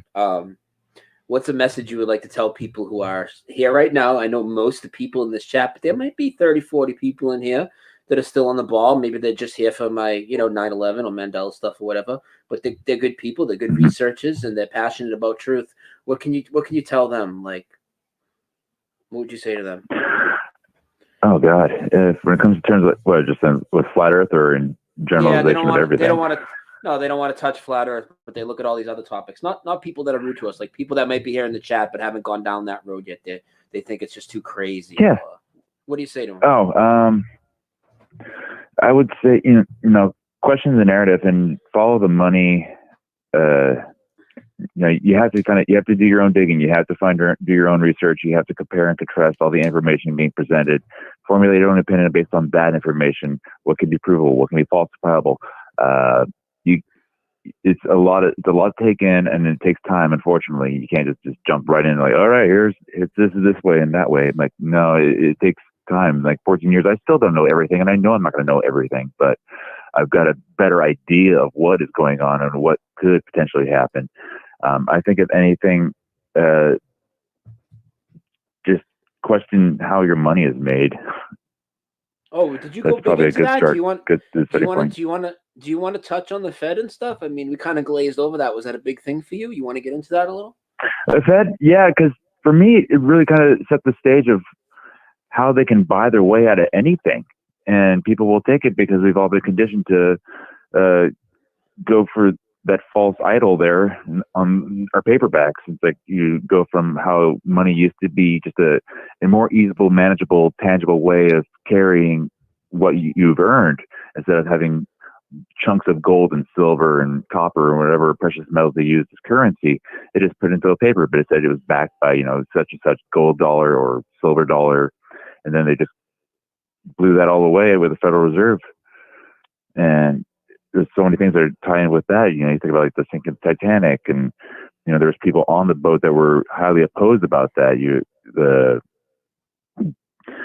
I guess as with it would say, the big grabbler takeover here on their little private island, and how everything just kind of stems from all that evil kind of stems from that, and all the enemies of the state, the U.S. or the world powers, and these are the axis of evil, or the people that don't have their centralized Rothschild-backed banks. And it just really drove a nail to me, because I'm like, you see how politicians are bought off, how all this legislation is bought up, and how they have everyone propping for these things. And I'm like, oh my God, you really kind of unravels the whole structure of how politics are financed, and why there's these places that are just too big to collapse. I'm like, there's a reason and then you see all the drug trafficking, the child trafficking, the sex trafficking, all these things all kind of stem from these money laundering organizations that are known as private institutionalized banks. Yeah, and I'm sorry. It really, the money really is the root of, I won't say all evil, but a lot of it. And it's not just the fact that they're buying off the politicians and everything, like, it's the idea that this whole society is set up based on this bullshit. You know what I mean? Mm-hmm. We value Yeah, I know, money like, and material things, Yeah, they get everyone materialistic, all those kind of things. They have like 2008 or whatever, when Bush Jr. gave everyone their $600 checks, like a little quick buy-off right before they freaking tanked the system.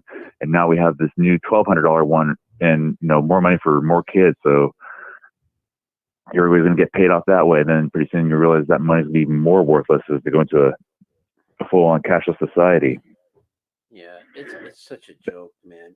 What about? Sorry, go ahead.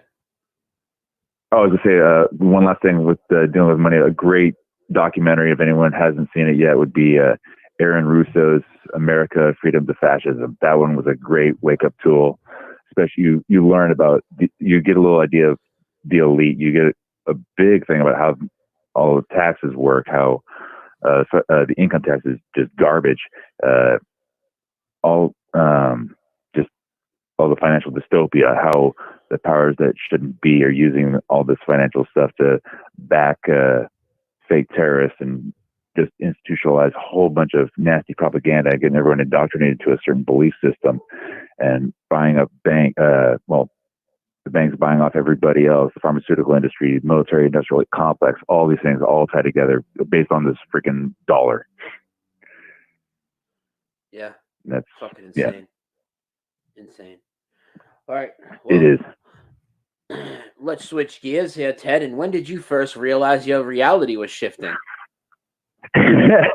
Oh man, this is actually somewhat recent. Maybe within the last couple years. I had the same buddy who opened up the Flat Earth. He was kind of mentioning a little bit about Mandela. I was like, what the hell? I didn't know anything much about it. I don't remember, Nelson Mandela dying in prison. I don't remember much of that stuff, but I do have good, solid anchor memories of many other things that I didn't know were shifting or whatnot. But it all started off with the Berenstain Bears. I took a picture of like books I had when I was a kid, and then also like Berenstain, like, oh, I guess that's how it always was, and whatever. I didn't do much beyond that. And then fast forwarding now, well, within probably July, August-ish area, and finally meeting Karen for the first time, we started talking about it, and then she introduced me to your channel, and I started looking at them like, holy shit. Like, then I got all these other things. Like the big one for me, of course, was Mr. Rogers.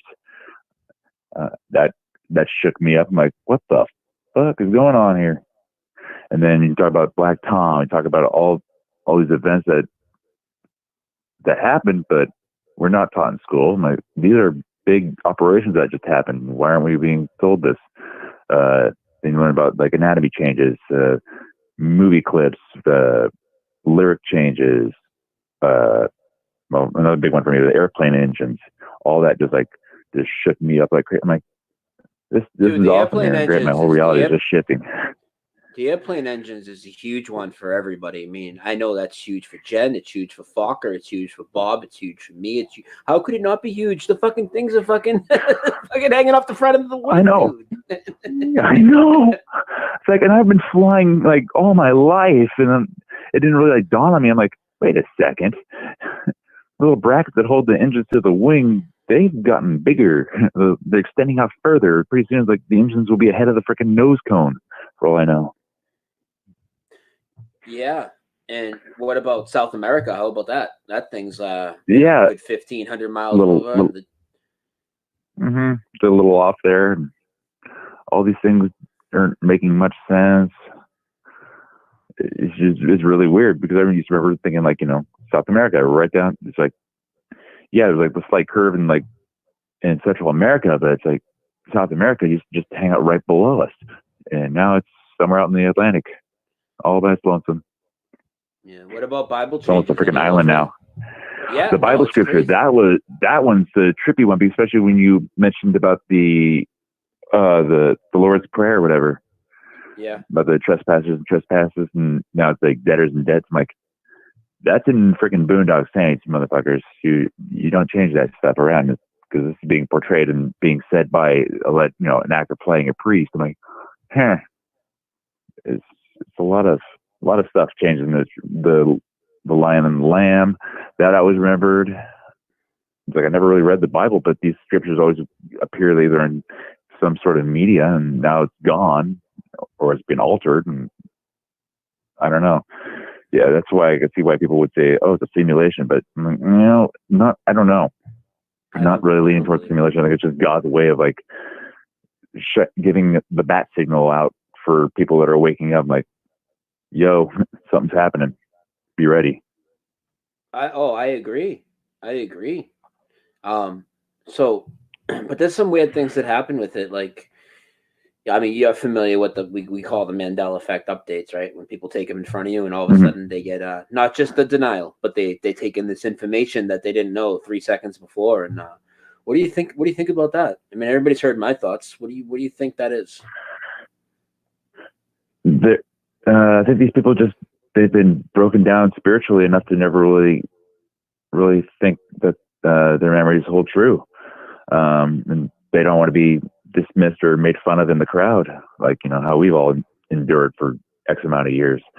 And I don't know, they want to be part of the crowd. They don't want to be like the whole group hive mentality that's going on right now, and it's just another step of it. And everyone, and such. So I'm thinking like that's why the whole NPC thing kind of makes sense. They just don't want to stick out in the crowd. They don't want to be different from the others. So pretty soon the elite would have like their ultimate slave class, because everyone thinks the same, looks the same, walks the same, processes thought the same. They don't question their reality. And I agree with all that, but more specifically what I'm saying is, let's just say you went up to your uncle and you asked him about Black Tom, and he said he's never heard of it, and then a couple breaths later, without opening anything, he starts saying stuff out of Wikipedia. Like we've seen that happen with people. I don't know if you've seen that, but what's your opinion on that? Like, where does that information come from? And there's a lot of ideas, and there's the obvious ones. Is it a consciousness thing? Is it a computer simulation? Is it demonic? Is it from God? Like, what do you think about that? Because that's a real thing that happens all the time now. Yeah, I haven't really had too many people do that on me yet, but they just like, what the hell? I'm like, yeah, it's like it just ruin everyone's reality all the time. But like Mandela effect, that why people will just take the update that quick, I don't know. I wish I could tell, but I know the Mandela, how it all affects everybody is just it's the collective consciousness, all these memories being transmitted through the ether via the sources that we get our information from, like the TVs. Like that's why I remember Mr. Rogers. I watched it repeatedly over and over and over and over again. So that memory was always stored and always had that. It just pulled it out, boom, and now it's changed. Sony Pictures named the movie exactly what we remember, but it doesn't match the fucking song. I know. It doesn't even make any sense how he says it. And it's Tom Hanks. I guess we should feel bad for him. He's sick. Leave him alone. Yeah, it's like the Apollo 13 past tense thing. We've had a problem. Like, no, what? That was crazy. That's a flip-flop. Yeah. Yeah, because anyone will recall will be, Houston, we have a problem. Like, present, right now. We got a problem right now. But I'm like, well, then we took care of it. It's not a problem anymore. We're just calling you to let you know we took care of it. So we're all set. Yeah. just forwarded the message. That was crazy. Oh my God, yeah. Yeah, that's crazy. And there's a lot of artwork that's changed, monuments. I mean, King Tut, his headdress now has a vulture and a snake rather than just a snake. The pyramids seem to have moved, or at least Cairo's right up on it. What about the music ones? I mean, the City of Angel, Who Will Save Your Souls? Mm-hmm. I mean, that stuff is some of the ones that really got me in the beginning. Not right in the beginning, but kind of in the early on, because again, like you watch Mr. Rogers, the theme, like these songs, you sing these songs all the time, dude. And City of Angel doesn't even make any sense. It's Los Angeles. No, it doesn't. It's City of Angels. No, City of Angels. Yeah. So okay. We just talked about it with Flat Earth with the disinfo. So you've been following my channel for a while, so it's hard for you not to notice. But you see what I'm saying about the rise of blatant disinfo against the Mandela effect community, don't you? Oh yeah, no, like the whole Planters Peanut thing, the Criminal Minds episode, that Mandela movie, BS, all these things. They're just hammering. They're just hammering away the disinfo, just trying to get to squash any and all dissent of anything that goes against the mainstream narrative. It's like, wow, you guys are really desperate now. Yeah, I mean, they got us portrayed as axe It's murderers. basically they almost kidnapped freaking like black bagging us and hiding us out somewhere. It's almost that step next. Yeah, I feel that way as well. Have you? So I know that because you've told me. So why don't you tell people about some of the conversations you've had at work with people about the Mandela effect? Because you told me you'd be getting people all the time. Oh yeah, because one guy, my one coworker, I talk to him all the time. We talk about Mandela. We talk about any and all conspiracies. We talk about any and all information that we may have dug up, and just talk to each other about it because it's the only one I can really talk to at work. But talking about Mandela, I was talking about C-3PO's leg. He's like, but he said he kind of remembers it like both ways. I'm like, huh. Then I showed him the Indiana Jones thing when you told me about his hat. I'm like, wow. It looks like fucking Abe. It looks like Abe Lincoln and shit. Just give Harrison Ford a beard, it'll be good. And then the Bible scripture, that was the one that kind of what? So I'm like, yeah, went from Lion and the Lamb to now it's like Wolf and the Lamb. The Lord's Prayer, as all these things, because he's religious, he's Mormon, so he's basically born a prepper. But, see what else. And then another guy, which I've been starting to get him on board with Mandela, Flat Earth, and like 9/11. He already knows the moon landing is a bunch of garbage. He's a young kid. He's like 22, 23, so I'm getting him young, which is great. He heard a little bit about Mandela, and then I started showing him Flat Earth, and he's like, okay, dude, too much gravy right now. I'm like, oh, sorry. Yeah. For me, but at least I'm getting everybody on board about this whole COVID thing. Everyone is like, understand, like, now you see why I'm angry. This is nonsense. But yeah. Well, speaking of that, I mean, we can kind of move into that. I mean, when did you first start? Because obviously we all first heard the story a few months ago and we all thought it was just nothing to pay attention to. I don't think anybody here is going to say they thought it was a big deal right away. Did you right away think it was a big deal? No, I did not. I thought if anything, it was going to be some kind of random deception thing that they always portray. Build up steam for maybe a couple of days and it'll just die off and be down in the newspapers. Well, my problem is I work in a grocery store, so I see the newspapers every single day. And I was seeing, like, after a couple of days, it's not going away yet. It's only kind of getting worse. And now it's like, oh crap, now my state's popular. Oh, this is awesome. Then I'm seeing more and more panic in the eyes of the customers, the way people are driving, the way people are acting, behaving. You're seeing one mass, the next day you're seeing two, and then it exponentially grows. And now, yesterday, I almost had like a mental snap at work because of it. I mean, it's like half the people are wearing gloves and masks, and you just see nothing but fear, panic, and anxiety in the eyes of these shoppers as they're randomly just buying panic potential foods and water or whatever else, and they're setting up draconian freaking statures for us employees and whatnot at the store that people have to be 6 feet away when they're coming in to checkout. They have like little placards on the ground. They now have put up like a plexiglass shield between us and at the register between them when they're on using the debit machine and whatnot. And now they're going to make sure we wipe down everything religiously. Like after every customer, we have baggers that are by our cart corrals wiping down. They're sanitizing the living shit out of everything. People not even understanding that, over sanitation is going to cause not just the end of bad bacteria, but good bacteria. Then everyone's going to have a shit transplant, and everyone's going to be wondering why in a few months when all this hopefully dies down. That this is another step in all of it. Let's see what else. And if you're feeling sick, make sure you don't go to work. Well, that's a no-brainer, but it just everyone's getting on edge. People are self-quarantining themselves.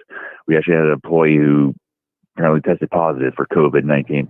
But the big thing I was saying in an after-hours call earlier this week, the guy's gay. And if you're understanding about this whole virus germ theory being debunked heavily, it's like, viruses are your body's natural way of detoxifying yourself from all the environmental changes, the temperature changes, food changes, water. I mean, we're getting poisoned from all aspects of our life. Different various your thought process, how you're feeling, how you're manifesting things. All these play a role to the one of 300,000 viruses that are stored in your body. I mean, we're a carrier of anything. So different situations and stimuli are going to trigger that response. And if everyone's manifesting and worrying about this freaking COVID-19 thing, who knows? And especially since everyone gives 100% positive test results for if they've had a flu shot. So now really they can just discuss the numbers and then here's the thing, Ted. Here's what they're doing to keep the nurses more invested and more scared. They're putting out all these numbers of how so many of them in the different hospitals actually have COVID. And first of all, they probably didn't even test them. But even if they did test them, they made up most of these nurses get flu shots like 9 months ago, I was told. So there you go. So I know that's a false positive right off the get-go. So, yeah, it's just nuts. And it sucks. I have, a couple of good friends I don't really talk to that much, but, they're all blue pill to all hell. So they're buying into this. I'm trying to remain calm at work with all this. I'm trying to share the information with everybody saying you can't catch a virus this way. It's an internal thing. It's your body's natural mechanism for getting rid of it. And if there are a lot of people getting rid of it at the same time, it's probably due because their bodies are experiencing the same environmental changes. They're experiencing everything's correlating together, and it's just compounded, and it's just everyone's getting sick. And plus, it's natural flu season, cold and flu season. I mean, a couple of times I've had sore throats, and I'm thinking now that I really think about it, it's probably because I'm just filled with anger and hate right now because I can't seem to wake up anybody, and I don't know what to do, and I don't even know if I'll be able to freaking leave the state anytime soon, which I'm aiming to do. And that's just all that negativity just set itself right in my throat, and that's why it's hurting. It's burning. It means I need to be more positive, need to be more relaxed. I need to calm down and try and think positive, meditate on things, and whatever else. So I think that's kind of how certain diseases affect each person. Yeah, definitely. So why don't you tell people where you are? Because I think that's very important. And then tell people your experiences when you went to the places that should have been packed, like the hospitals. Oh, God. Well, I am in Western Washington. I'm in a little city 12 miles southeast of Seattle. So I'm kind of basically right in the ground zero area. And after seeing the videos like from Fokker and the ones that you've been showing various places and your interviews with doctors, it made me, kind of lit a fire under my butt. So I said, all right, I'm going to go do this myself. And I contacted one of my buddies, and he said, oh, hell yeah, dude, we're doing it. So we went around to about 5-6 neighboring hospitals. We went to one a couple miles south of me. They had a tent, nothing there. The emergency room was just parked ambulance, nothing going on, no one around. I mean, the rest of the hospital that isn't the emergency area was okay, decent, I guess, for a Sunday. But the church just employees and people are just, I don't know, usual medical visits, I guess. Then we went even further south, another area. It was a complete ghost town. I walked right up into the area, basically, like kind of filled inside and nothing. There was a couple people with masks on, greeting people, I guess.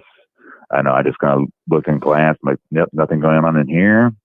We went down to Tacoma to a really big one. The only tent that I did see there was actually used for valet parking. I'm like, oh God. So, but if anyone's passing by, they're just going to think it's a friggin' setting up for emergencies and whatnot. And it's just minimal staff. There's nothing going on. Then we went up to Seattle. That's where it got really crazy, like really nothing there. And then we were at basically ground zero at like Evergreen Medical Center, which is like right around the area where the first person died, I guess. But of course that happened at a retirement home. So it's bound to happen, especially when I heard that, average of 4 to 5 people die a month there anyway. So they can just, add it up to the whole, dock it up as a coronavirus victim or whatever. But yeah, again, still, it's dead. It is utterly dead. There's not anybody in there. And how people are, keeping everybody inside and threatening them with the, tickets or fines and anything else for going outside unexpectedly unessentially, and that kind of entices some fear to some people, so they won't go outside anymore. Then they get their politicians to start telling everyone to narc on people for hanging out together, going outside. That's disturbing. That's where I'm having a big problem with that. They're really turning everybody into a bunch of rats. It's terrible. Mm-hmm. And now and now it's yesterday our governor Jay Inslee, he decided to keep our lockdown up till May 4th. I'm like, this is an issue. I'm supposed to be flying out the 2nd here, and I'm going. On the damn plane. They got international flights going, no problem. I mean, no big deal. Yeah. Just getting the inconsistencies of this thing. It's like watching NASA. I mean, the inconsistencies alone tell you don't have to look at the science behind a virus to know this is bullshit. Mm-hmm. And that should be like your first inclination that there's something wrong with this whole virus pandemic thing. It's like, especially if someone flew on a plane, so you're in an enclosed little capsulated area, and they're sick, and no one else is sick, but they still have the flights going. Airports are still going. I mean, a lot less populated right now, but they're still going. Where's all the dead people? That's something we're not seeing. And then they're showing all this false BS nonsense like they're doing in New York.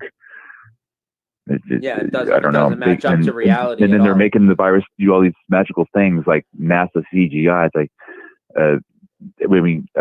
right now, like at my store, we're not allowed to use customers' reusable bags because the virus could apparently attach itself to the cardboard parts of the bag or whatever. I'm like, we live in a clown world right now, and I can't believe people are just taking it up the ass like this. It's satanic, it's twisted, and it's very hateful what they put on us and what they do to us, and we are the ones that get hit with hate speech and all this shit. And meanwhile, they're telling you that they're just throwing fucking bodies recklessly in the back of a truck outside a hospital in New York. And they show you every time we send anybody to a testing line, there's nobody there, but they show the footage with that Colleen Smith fucking cunt, and they got a fucking line there. But I'm sure that was just filmed on a different day and just rolled out with the footage when they wanted to. Did you see what happened to Jen, and what do you think about that if you did? I did not, unfortunately, but I hear you told me like she tried interviewing, or she was getting chased off by freaking cops or whatnot. Yeah, well, she's been going to the testing site, 3-4 days in a row, whatever. There's never anybody there. Sometimes it's like one parking lot security guard type guy. And she asked him the other day, what are the business hours? So she comes right in the middle of the business hours the next few days, nobody there. And then she goes yesterday, and there's 2 cops there, and they fucking chased her out of there and everything, and said they seen her video and all this shit, dude. Wow. And she's not allowed to be there and asking questions, and she's banned from that hospital's property now. And it's like, what do you think about these guys? Because we know all the, just like with NASA Lives, right? We know all the teachers on and the whole thing, right? We don't have to explain that, but we also know all the cops. I mean, all the cops and all the people and the doctors that they aren't in on it. But what do you think goes through these cops' heads when they're chasing her off and telling her they're banned? But she's doing is asking questions why the parking lot's empty. Now their job is to maybe do whatever they're doing, but it's like, how does it not register in their head that like the people aren't showing up, and those cops believe in the pandemic? It's like, you believe in the pandemic, but the people aren't showing up, and you're scaring people away from asking questions. Like, what do you think's going on here? These people, it's not just like the last few years, you're like, why are people so asleep? Why do they still believe in the globe? This, that, and the other thing. They're different this time. I mean, the way they're acting, it's crazy to me, bro. I think there might be some possession going on or something. I don't know. I mean, what do you think about it? You think it's just indoctrination at this point? You think there's something different? I think it's here? Indoctrination, flicker rates of television, the signals, the keywords. Oh God, different words striking up different connotations. Everything is just manifesting, and then they go back home, and then they're think about somehow most of these police officers are returning veterans, so all they're pretty much kind of taught is like, obey orders and kill on command. They don't really give a shit about your rights. They're just upholding the law. They don't care about you. And then they just have their power trip because they always got a shiny badge and a gun, and they can do whatever they deem fit, and they can get away with murder essentially because they investigate themselves. And so it's just a constant power trip. But of course, why they're not questioning what's going on is because they're just there to do a job. They're like told, do this, do that. They don't ask questions about any of this stuff. And then they come home, they watch the TV, and they see more of this BS pandemic propaganda being portrayed on television all day. So it's just a repeated cycle, and the repeated cycle and the hive mentality of everybody going on right now. That's why you see more and more people like wearing masks and gloves, and less people going outside anymore. They're really breaking this down spiritually, and these people have become more demonic than anything. Yeah. What do you think about? I mean, I already know you hate it, but I want you to vent. I mean, what did you think about like the night I did the video with the Corona music and all that disgusting music that's meant to brainwash people? Oh God, it's that programming is just. God. To see how people are reacting with social distancing, and when I'm walking around the store doing my job, and people are like, almost scurrying away, but some don't. They probably feel like they're protected because they have their gloves and mask on, and people are just like, basically almost jumping out of the way. I'm like, okay, this is getting ridiculous. This is, and now they see with all this media propaganda and all these music videos, they're getting to the kids, they're getting to the parents, getting to everybody. And, they're just going to be demonizing us even more. And they'll be calling us, oh, you're the anti-vaxxers causing all the problems. Like, if we're the anti-vaxxers and we're causing all this, why aren't we sick yet? And they'll just, say, we're carrying it. I'm like, oh my God. It's like they just come up with any bullshit excuse to keep the sheep in line. We're the nana killers. We're the selfish nana killers. Yeah, no. We're the nana killers, axe murdering, head decapitating people, and flat earth niggas. Whatever. The flat earth niggas that we are, and all that good stuff.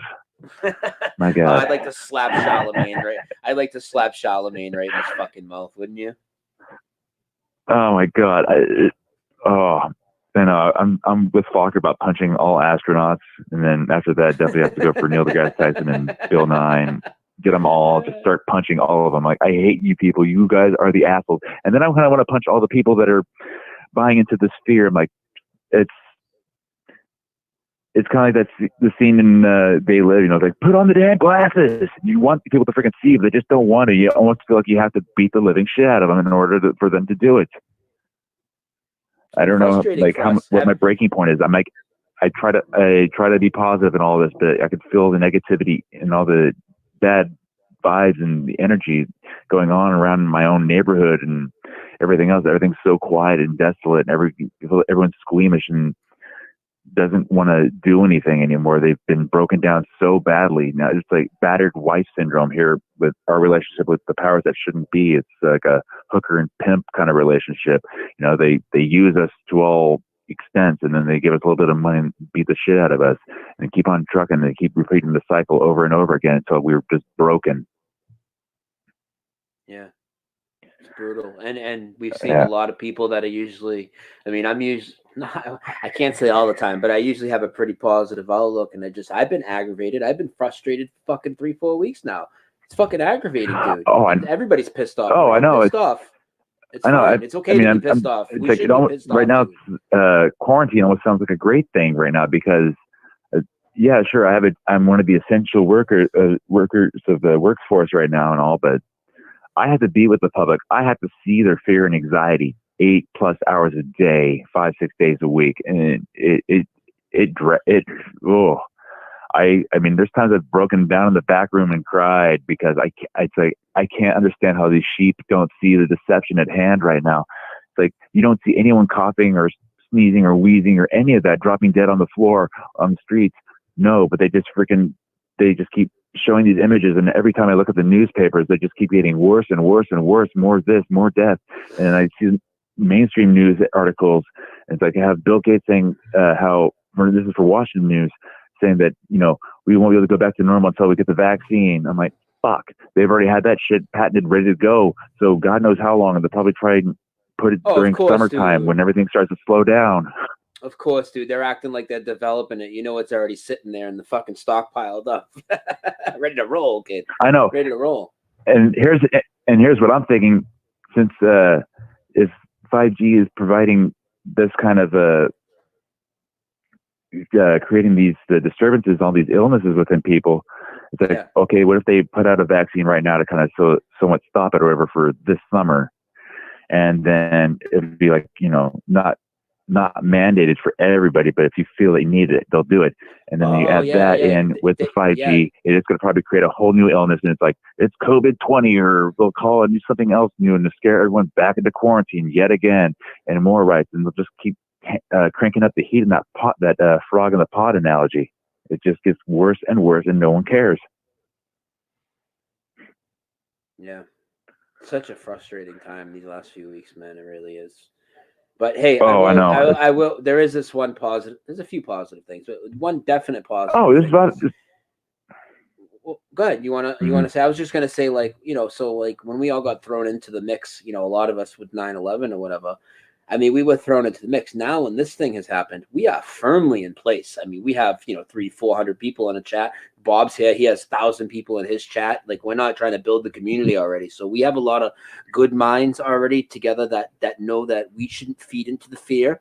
We definitely have to be realistic. Not everything's all rosy. We're not going to feed into the fear, and we're going to use discernment. And we already have people in place that we trust their research, and we will.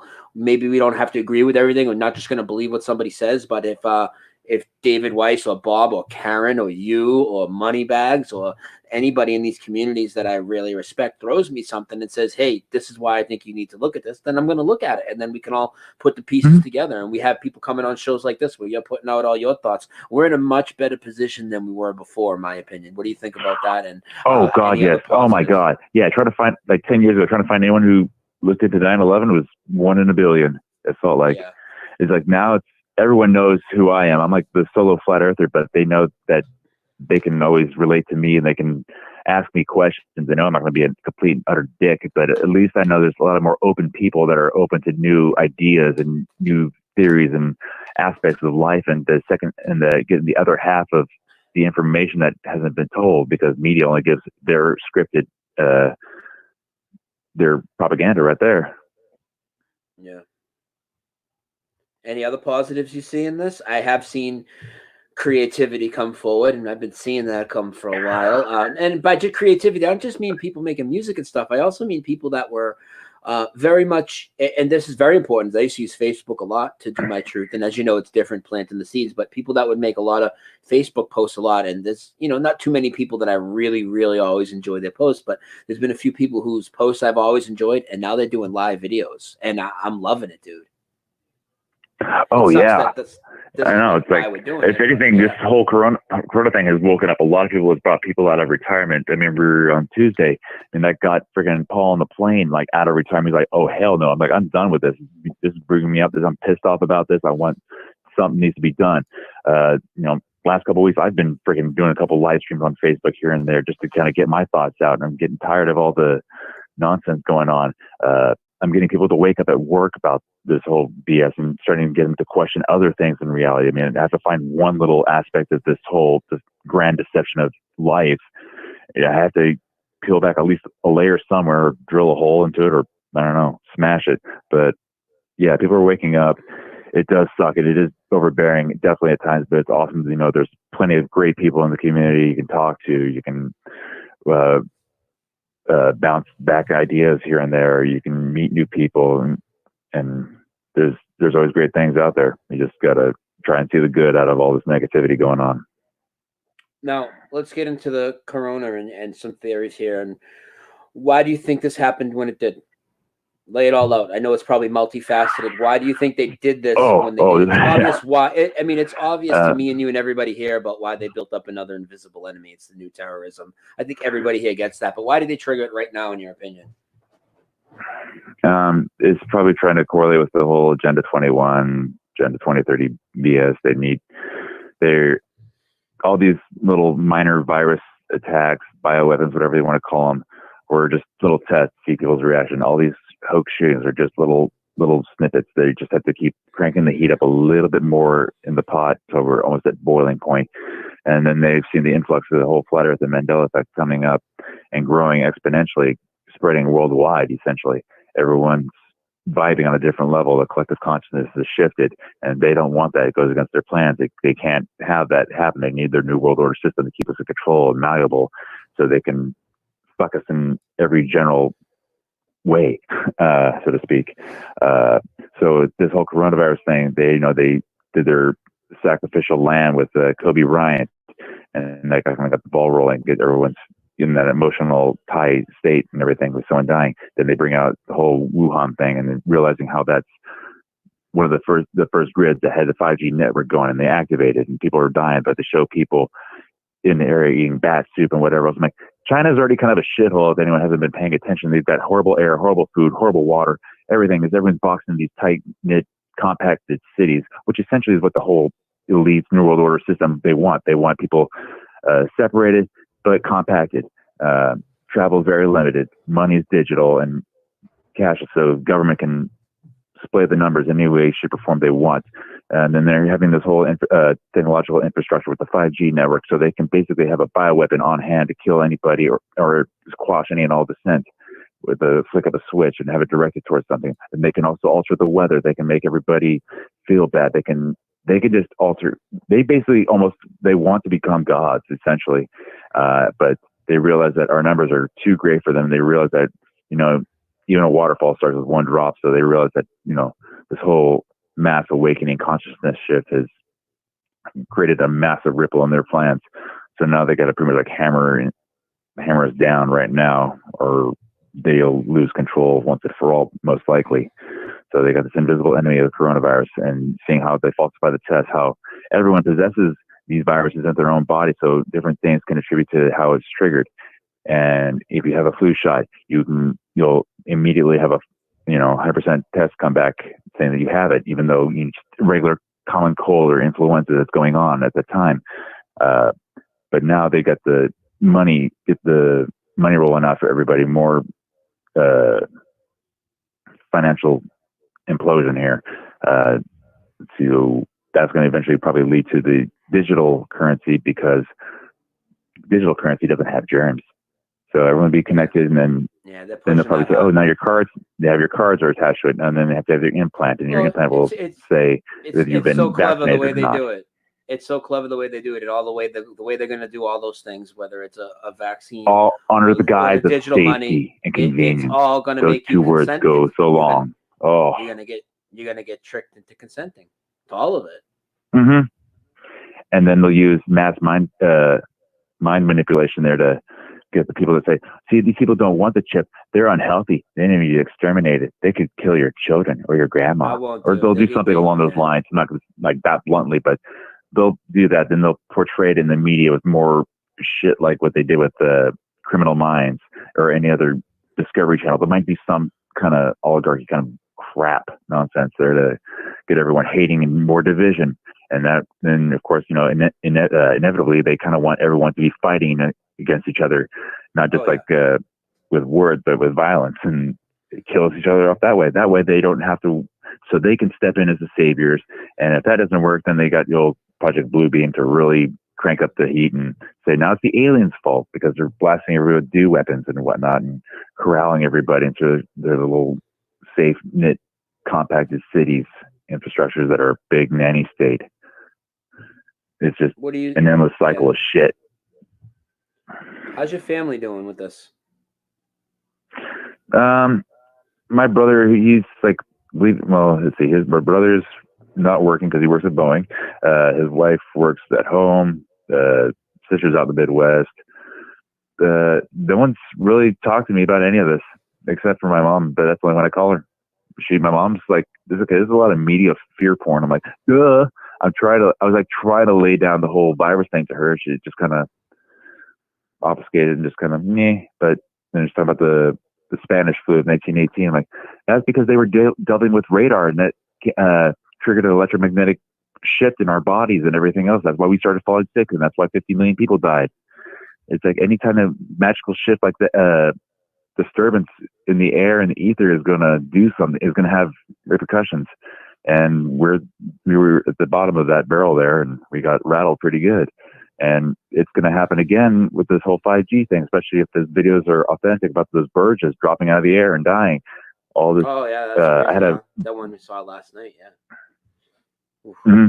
Oh, I have a buddy who was moving computer systems that deal with like 5G, and they had it really cranked down low, I guess. And he would tell me like, yeah, we only have about 5 minutes in here at a time to move these computers from point A to point B before we have to get out, or intensely. And now they've cranked them up a bit, and people are getting massive headaches already. I'm like, oh God. What do So you? I have no idea what's in store. I mean, you've heard, you hear my show all the time, so you know my thoughts and theories on this Corona thing, and none of us really know what's next. But what do you think? What do you think might happen next? What do you think their goal is right here with this? How long do you think this is going to roll out? I mean, and again, guys, this is all speculation. The goal we now, know that. So yeah. Well, in the coming months, that's when we get out of the flu season. Things will get better. That's what they'll say. See, our vaccine saved the day. But then, like all the private essentially what this has done is this has completely eliminated the private sector. No one's be able to do hand-to-hand transactions. Your usual buy and sell thing. You're trading things with friends or selling things to friends or random strangers, like using like eBay and Amazon or any little like Facebook marketplace type stuff. You're not going to have that anymore, because then you're going to be against that social division and whatnot. And so that's gone away. Then everyone has to take government subsidies. Everyone's going to be on welfare. Everyone's going to be subservient to their government overlords. And then things might seem a little bit better in summertime. And we've gone past Corona. Then winter comes along, and that's another flu season. So they'll show more people dying. They'll be cranking up on the 5G networks at that time, because they want to have that pretty much established by 2021, 2022. So more people are going to get sick. More people are going to die. And it's just going to be spiraling. And then, if more people die, then they might have their depopulation grid set in place and ready to roll. And then, more dew fires or whatever else they plan on doing. I'm trying to be positive, even though I can see a really bleak reality future. And I don't want that, but I'm just hoping more people will freaking get angry and get ready to, stand up against this, because I don't know how long people can take it. I know people are getting cabin fever right now, essentially. Yeah. And people don't seem to understand their power. I'm like, we outnumber these people tens of thousands to one, or if not millions to one. Everyone's afraid of going outside right now, and they've been programmed by the media to shame anyone else who does it. So it makes it difficult for others who want to try and be brave and step up. Yeah, it's fucked up. Yeah. Mm-hmm. Let's take a break, come back, take a couple calls, and then we'll wind it down. How's that? Yeah, sounds good. You want to take a couple calls? Oh, how am I going to take calls with you on the fucking phone? Yeah, that's fine. We could just wrap it up after the break or whatever. Yeah, well, we can just start to wind it down here. I mean, before we do, though, rather than make people sit through a break, I mean, what haven't we touched on that you want to get into? And also tell me where you would like to see this awakening go from here. Oh, wow. Not much I could really think of on the whole awakeness thing. Luckily now I'm learning more stuff about crystals from Karen, but outside of that, I want to learn more about meditation and self-healing and all these other great things. I'm always down for new, cool homeopathic medical healing and understanding how everything works within our bodies and whatnot. And maybe learning how to manifest things, how to work on better meditation, finding more peace with myself and getting a better relationship with the creator, and trying to, maybe get a collective creativeness manifestation to hopefully maybe we can just turn this shitstorm around so we can actually find true peace. Cause I don't want to, go out in history without a fight. And I definitely don't want to live my life as a slave. No, me neither. Me neither. Yeah. I don't think anyone does. Yeah. Some people they don't care. That's really the only thing I want to I want to be me learning more about, but then for everybody else, I don't know. There's a lot to go on. Yeah. Well, all right. Well, I guess we'll wind it down, but I did put your Facebook and your YouTube links in there. So usually if you do videos, they're on Facebook, correct? Yeah, give or take. And I'm usually, I've been this entire month has been nonstop posting about everyone's favorite topic, because that's just pissing me off. Of course. So, guys, I put Ted's links in the show notes and in the pinned comment below the video. So make sure you follow his Facebook. Make sure you sub and bell his YouTube.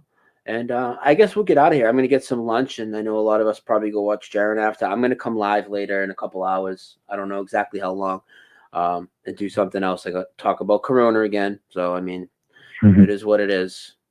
But, all right, buddy. I mean, unless there's anything else you want to tell us, I mean, I guess we'll wind it down and go get some lunch. Not much, do your own research. Don't think like everybody else, definitely do not give into the fear of this bullshit hoax thing going on right now. Definitely do not do that. That's everyone. You could see who watches TV, who believes the media and loves their government with this, and it's scary to know that, and many people do. So I try to plant seeds in any way, shape, or form I can in social media, even small things like the Fed, 9/11, Mandela. I'll do random topics. Maybe something will click with somebody and just go from there. But that's all I really have. And thanks to anybody who actually decided to listen today. Yeah, well, you had up to 225 people here. There's still over 200, so people are listening, bro.